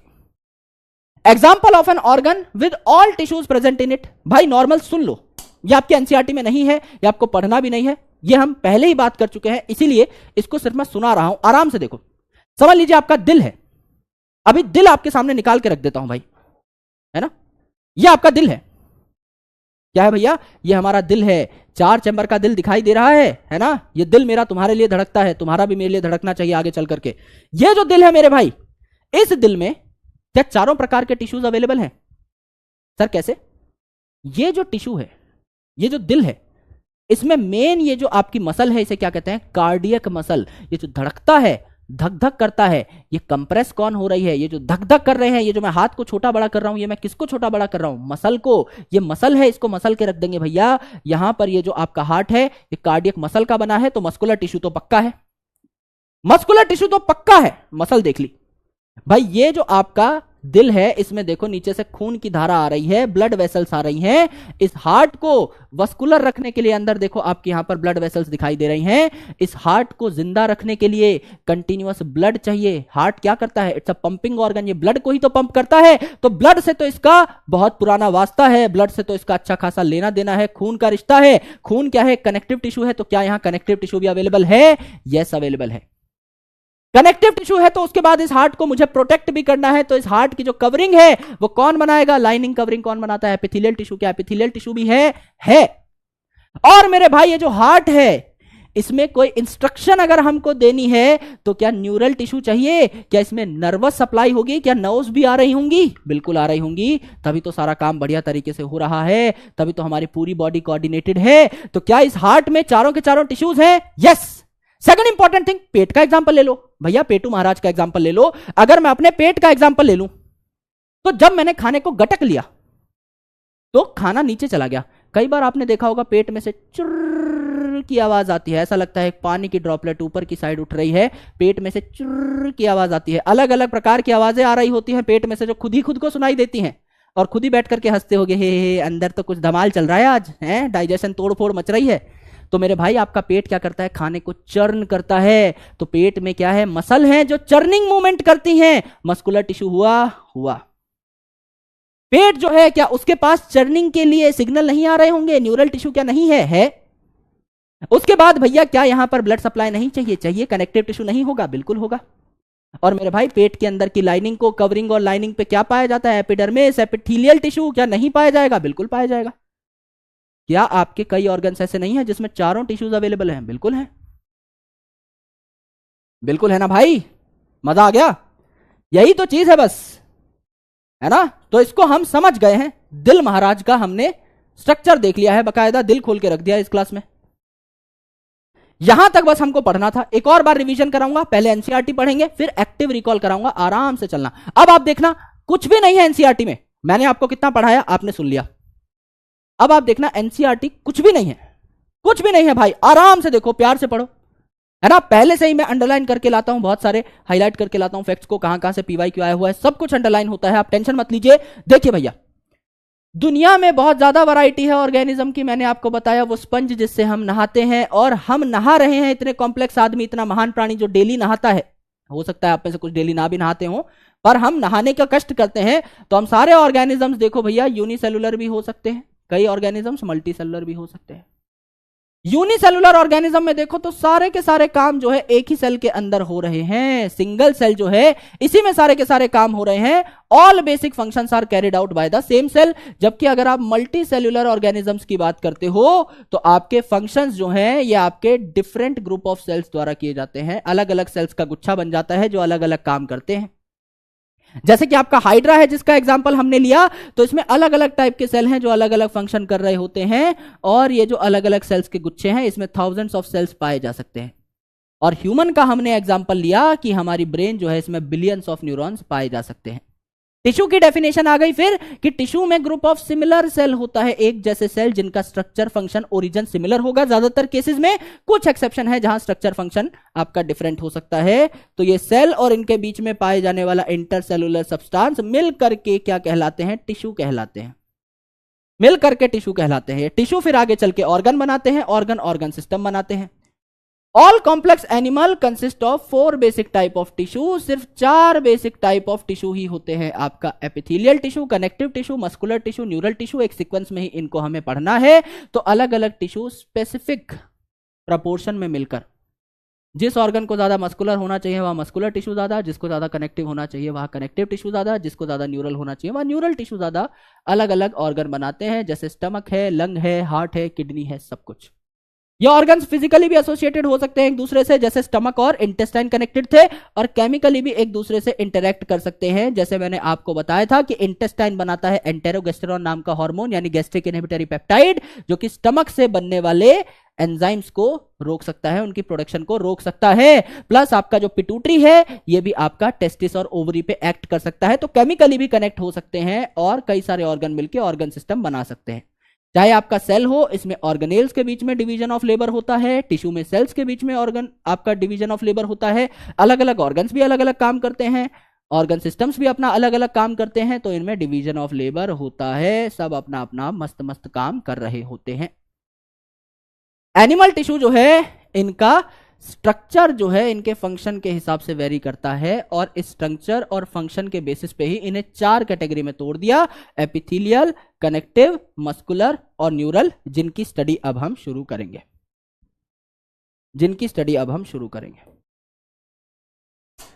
करेक्ट है दोस्त? मजा आया? कुछ क्वेश्चंस पूछ लिए जाएं आपसे। ये है हमारी पंचायत सीरीज, है ना। हमारी एक किताब है जिसका नाम है ऑब्जेक्टिव एनसीईआरटी पंच, जो आपको पीडब्ल्यू स्टोर और अमेजॉन से मिल जाएगी। ये हमारी खुद की किताब है, मैंने ही लिखी है, botany zoology 11th 12th complete. तो जाहिर सी बात है मैं इसी से आपसे क्वेश्चंस पूछ रहा हूँगा। बाहर के क्वेश्चंस भी लाता हूं मैं, पर ज्यादातर क्वेश्चंस पंच के ही होते हैं, खुद के बनाए हुए क्वेश्चंस हैं। तो आप चाहें तो आप इस किताब को मंगा सकते हैं, जिससे आप डेली पंचायत में पार्टिसिपेट कर सकें, है ना। पिछले 2-3 सालों से कई बच्चे पंचायत में डेली बैठते हैं और डेली मस्त मस्त कॉन्सेप्ट सीखते हैं। आओ भैया, पहला सवाल आपकी कंप्यूटर स्क्रीन पे चैट सेक्शन में जवाब दीजिएगा, क्योंकि आज एकदम बेसिक कॉन्सेप्ट पढ़ा है। पहला सवाल यह है, give the scientific term for this statement, a group of similar sales in multi cellular animals that perform a specific function, इसको क्या कहा जाएगा? एक जैसे सेल हैं, एक जैसा फंक्शन करते हैं, इनको क्या कहा जाता है? सेल्स का एक गुच्छा, उनके बीच का इंटरसेलुलर स्पेस, इसे मिला करके क्या कहा जाता है? एनसीईआरटी की लाइन है। क्या कहा जाता है भैया जी इसे? इसे कहा जाता है टिश्यू। इस टॉपिक में नहीं होना चाहिए इशू, है ना? टिश्यू कहा जाता है इसको, टिश्यू कह दिया भैया। अगला सवाल सिंपल है, ये तो उड़ा दिया आपने। अगला सवाल, in animals tissues are broadly classified into dash types. Animals में टिश्यू कितने टाइप के होते हैं? अभी तो आपने डिटेल्स नहीं पढ़ी हैं, सिर्फ नाम पढ़े हैं। कितने टाइप के होते हैं टिश्यूज? सर 4 टाइप के होते हैं। Epithelial tissue, connective tissue, muscular tissue और न्यूरल टिश्यू। तो ये भी आपकी बात हो गई, एनसीईआरटी के बीच से क्वेश्चन निकाला हुआ है। Third question, animal tissues are broadly classified in different types. Animal tissues को अलग अलग टाइप से बांटा गया है। बेस्ड ऑन किस बेसिस पे भैया? स्ट्रक्चर और फंक्शन के बेसिस पे। जिस स्लाइड में हमने चारों प्रकार के टिश्यू लिख रखे हैं, वहीं पर हम लोगों ने बकायदा ऊपर स्ट्रक्चर एंड फंक्शन की भी बात की हुई है। यहां पर देखिए, on the basis of their structure and functions हमने डिवाइड किया। एनसीईआरटी की भी लाइन है, सीधा सीधा ये उत्तर हो जाएगा। मेन सवाल जो मैं आपसे पूछना चाहता हूं वो है ये सवाल, भैया एनिमल टिश्यूज हैं 4 प्रकार के। एपिथेलियल टिश्यू है, ये किससे डेवलप होता है? डी में भर दो। एपिथेलियल टिश्यू इकलौता ऐसा टिश्यू था जो तीनों जर्म लेयर से डेवलप करता है, एक्टो, एंडो एंड मीजो। ये सबसे इंपॉर्टेंट सवाल है आज का, सबसे इंपॉर्टेंट सवाल है D, very important, star mark कर रहा हूं इसको। दूसरी इंपॉर्टेंट चीज, डेवलप्स फ्रॉम मीजोडर्म। मीजोडर्म से आपके 2 डेराइव हो रहे थे, कनेक्टिव टिश्यू और मस्कुलर टिश्यू। भाई मस्कुलर कनेक्टिव किसी भी साइड लिख दो तो ए और बी क्या हो गए? कनेक्टिव। सीक्वेंस में लिखा जाए तो अच्छा है, कनेक्टिव टिश्यू और मुस्कुलर टिश्यू।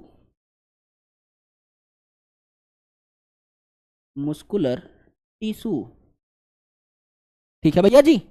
अगला देखो, डेवलप फ्रॉम एक्टोडर्म। एक्टोडर्म से अकेला एक ही डेवलप करता है, एक्टोडर्म से अकेला एक ही डेवलप करता है। सी में क्या भरना है? सबसे इंपॉर्टेंट क्वेश्चन आज का, डी और सी, वेरी वेरी इंपॉर्टेंट। एक्टोडर्म से आपका डेवलप करता है न्यूरल टिश्यू। न्यूरल टिश्यू ये बहुत ज्यादा जरूरी सवाल है, इसीलिए इसको मैं अलग से लेकर के आया हूं।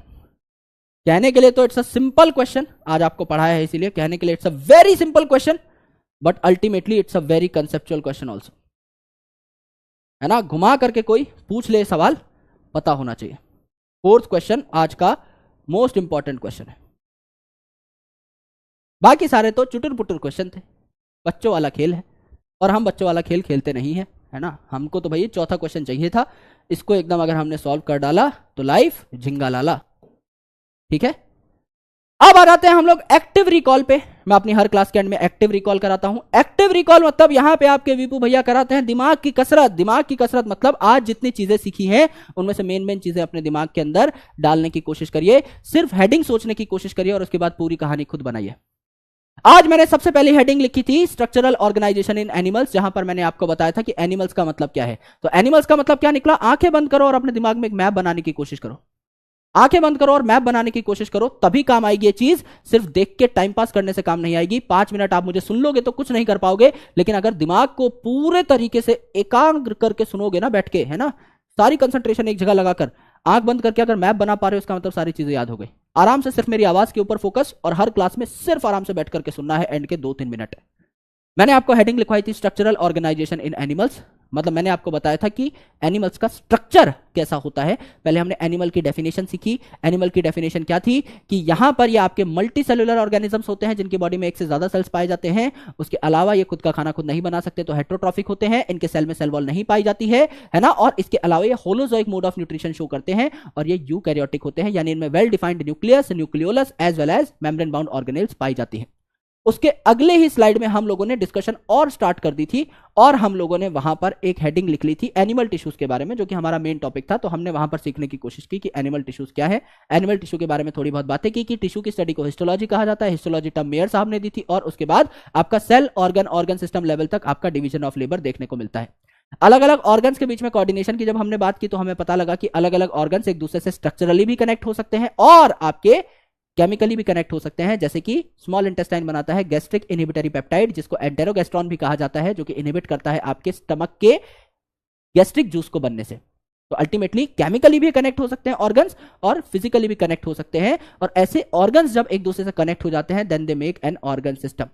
टिश्यू की डेफिनेशन फिर हमने पढ़ी कि ऐसे सिमिलर सेल्स जिनका स्ट्रक्चर ओरिजिन फंक्शन सिमिलर हो, एक जैसा हो, और इनके बीच का इंटरसेलुलर स्पेस जब ये जुड़ करके एक साथ काम कर रहे हो, सिमिलर फंक्शन कर रहे हो, तो इन्हें क्या कहा जाएगा? टिश्यू कहा जाएगा। एक दो एक्सेप्शन भी मैंने आपको बताए जहां पर स्ट्रक्चर और फंक्शन डिफरेंट था, जैसे कि आपने ब्लड का एग्जांपल देखा जहां पे आरबीसी, डब्ल्यूबीसी और प्लेटलेट का स्ट्रक्चर फंक्शन दोनों डिफरेंट होते हैं, एंड पेनक्रियाज का हमने एग्जांपल देखा जहां पर पेनक्रियाज जो है आपका एक्सोक्राइन और एंडोक्राइन दोनों प्रकार के रोल्स अदा कर रहा होता है, लेकिन मेरे भाई यहां पर स्ट्रक्चर सेम होता है इन सारे सेल्स का। पेनक्रियाज के अंदर एंडोडर्मली डेराइव्ड सारे सेल्स होते हैं, ब्लड में मेसोडर्मली डेराइव्ड सारे सेल्स होते हैं।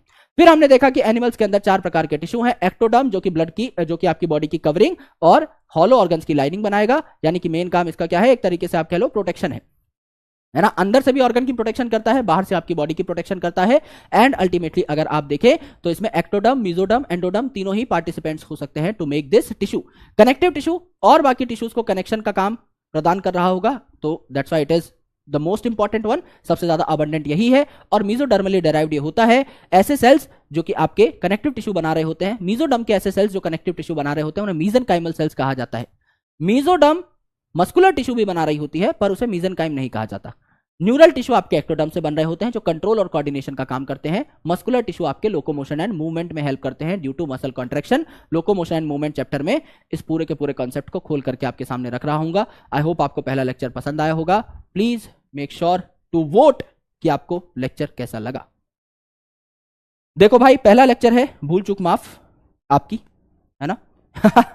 मतलब देखो कुछ होगा अगर any suggestions, I truly take that. छोटी हैंडराइटिंग, बड़ी हैंडराइटिंग, ऐसा नहीं। कोई जेन्युइन सजेशन होगा, आपको मुझसे कुछ भी चाहिए as a brother, just let me know. I am a message away, I am just a comment away. नीचे कॉमेंट कर दो, भैया मुझे नोट्स चाहिए, भैया मुझे कुछ क्वेश्चंस चाहिए, भैया आप डीपीपी एक्स्ट्रा दे दो, भैया आप अलग से क्वेश्चंस दे दो, बोर्ड के स्पेसिफिक क्वेश्चन दे दो, जो भी आपको चाहिए। I take some time obviously, लेकिन मैं आपके लिए फिर एक रेगुलर सीरीज बनाना शुरू कर दूंगा हर चीज की। जो भी आपको चाहिए, मेरा काम है आपको संतुष्ट करना। I work for the welfare of students. जो भी आपको चाहिए आप मुझे बता सकते हैं बेझिझक, लेकिन आपको मुझे कंस्ट्रक्टिव फीडबैक्स भी देने होंगे। टाइम टू टाइम आपको मुझे बताना होगा, मेरा सहयोग करना होगा।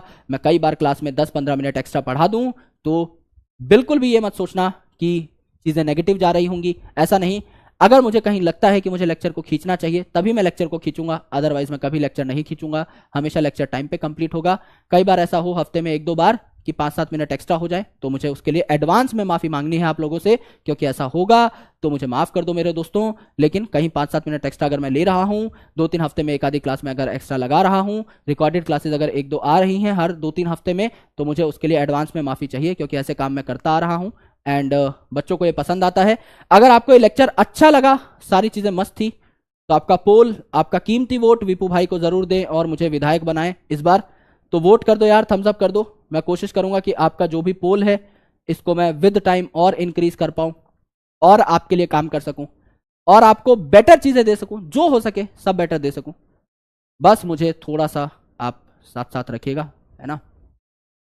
चलो अब हम कल थोड़ा गहराई में घुसेंगे। एपिथेलियल टिश्यू की डिस्कशन हम लोग शुरू करेंगे, है ना।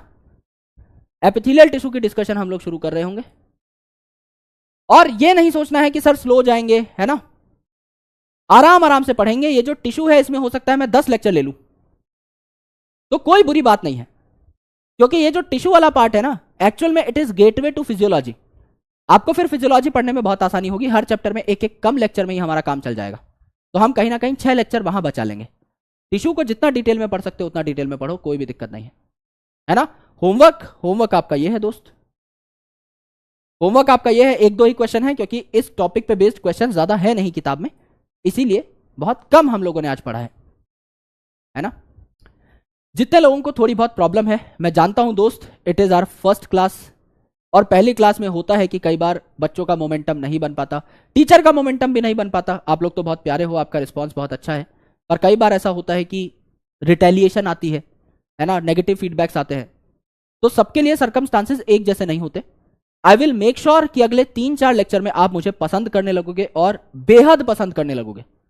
मतलब मैं सच में आपका दिल जीतने की पूरी कोशिश करूंगा और मुझे पता है कि मैं मेहनत से, काबिलियत से आपका दिल जरूर जीत लूंगा। मुझे बस 3-4 लेक्चर झेल जाना आप लोग, ये बहुत जरूरी है। आपका मेरे साथ मोमेंटम बन गया, आपको मजा आ जाएगा, सारे कॉन्सेप्ट्स इतने क्लियर हो जाएंगे, हर एक क्वेश्चन आप लोग उड़ा रहे होगे लिटरली। तो प्लीज मेक श्योर कि आप मुझे 3-4 लेक्चर का टाइम दें। 3 लेक्चर हमारे इसी हफ्ते हैं, 3 लेक्चर आगे के, 2 हफ्ता कोई बहुत बड़ा टाइम नहीं है ना।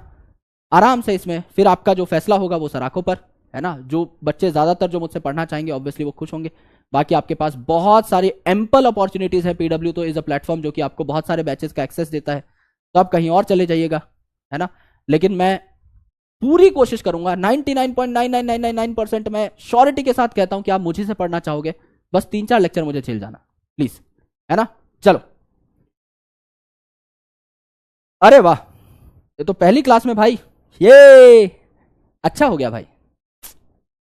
पहली क्लास में ऐसा राउंड ऑफ करके बोलता हूं मैं, जो नंबर आ रहा होता है उसके ऊपर 98% अगर आ चुका है तो मजेदार है चीजें, मतलब प्यार एस्टेब्लिश हो चुका है ना। अब एक दूसरे के प्यार में पागल हो जाएंगे अगले 1 हफ्ते में, है ना। तो स्टूडेंट्स जो मुझसे पढ़ रहे हैं they know me very well. आप लोग 11th में हो तो मुझे आइडिया नहीं है कि आपने शायद मेरे लेक्चर्स ना देखे हो। जो बच्चे पढ़ रहे हैं अभी, they are very happy, they are very satisfied, I am just like a part of their family. And same vibe आपको आने लग जाएगी। आराम से चिल रहकर फ्री माइंड होकर पढ़ना है।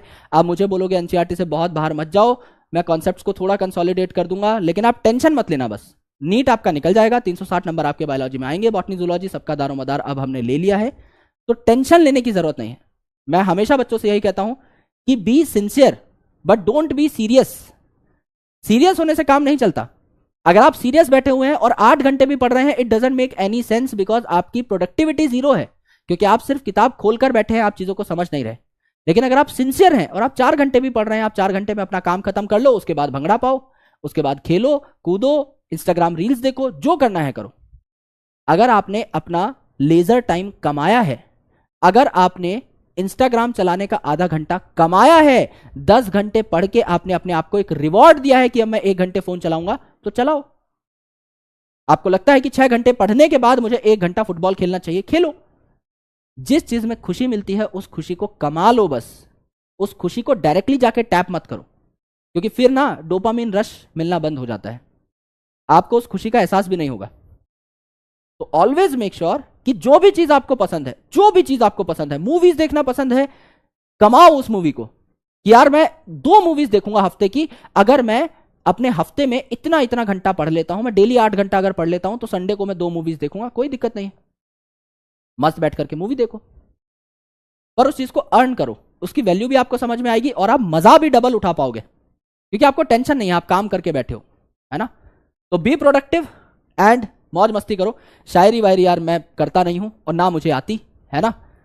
अपन भाई सिंपल आदमी है, नॉर्मल कभी कभी मस्ती मजाक कर लेंगे, वीडियो कॉल कर लेंगे, पर आज आपका टाइम ज्यादा हो चुका है, आज आपको बहुत बोर नहीं करूंगा मैं। पहला लेक्चर है, मैं बहुत खुश हूं यार, 97% पोल आ गया, मुझे और कुछ नहीं चाहिए, है ना। एक मेरा कोई स्क्रीनशॉट ले लो यार इसके साथ तो बस मेरे को यही चाहिए था भाई, मैं बहुत एक्साइटेड था आज के सेशन के लिए। And I love you all, thank you so much for this wonderful support. मैं पूरी कोशिश करूंगा कि आपका ये भरोसा डगमगाए ना। अब 98, 99, 100 तक ही जाएंगे हम लोग इस सेशन के एंड तक, और फाड़ देंगे भाई जूलॉजी को। मैं कई दिनों से भरा बैठा था जूलॉजी के लिए, अब वो सारा का सारा ये ना, अब जो आउटबर्स्ट होगा ना वो आपके बैच में होगा। तो सबसे अच्छी जगह आए हो भाई, बहुत मस्त तरीके से हम लोग पढ़ेंगे, है ना। सर पीवाईक्यू कराओगे? सब कुछ क्लास में हो जाएगा, कुछ करने की जरूरत नहीं है। मेरे लेक्चर के बाद कुछ करने की जरूरत नहीं होती। मेरे लेक्चर रामबाण होते हैं, अपरंपार होते हैं। उसके बाद आप पंच सॉल्व करना है तो पंच सॉल्व कर लो, मेरी डीपीपी सॉल्व कर लो, और कुछ करने की जरूरत नहीं है। लेक्चर अपने आप में फुल प्रूफ रिसोर्स है। जब मैं एनसीईआरटी, आज तो देखो यार बेसिक टॉपिक किया है हमने, 3 स्लाइड आई है एनसीईआरटी की, है ना। तो आप देखोगे तो एनसीईआरटी में कुछ किया ही नहीं हमने, 2 लाइन है, 4 लाइन है, कुछ भी नहीं किया। तो इसमें से पीवाईक्यू बने हुए नहीं है। जब आप आगे देखोगे ना तो आपको बकायदा एक एक पीवाईक्यू मैं एनसीईआरटी में टैग करके दिखाऊंगा। 2017 में यहां से क्वेश्चन आया है, 2018 में यहां से आया है, सारी चीजें विद प्रूफ पढ़ेंगे। टेंशन लेने की जरूरत नहीं है, मौज मस्ती चलेगी पूरी। है ना। चलो चलो यार, lots of love, bye bye, take care, जय हिंद, सभी को बहुत ज्यादा शुक्रिया और मिलता हूं आपसे अगले सेशन में। कल हमारी क्लास है 6 से 8, 6:15 से 8, कुछ ऐसी टाइमिंग है। मिलते हैं और एपिथेलियल टिश्यू को पढ़ना शुरू करते हैं। तब तक के लिए अपना ख्याल रखिए और पढ़ाई करते रहिए। जय हिंद, शुक्रिया।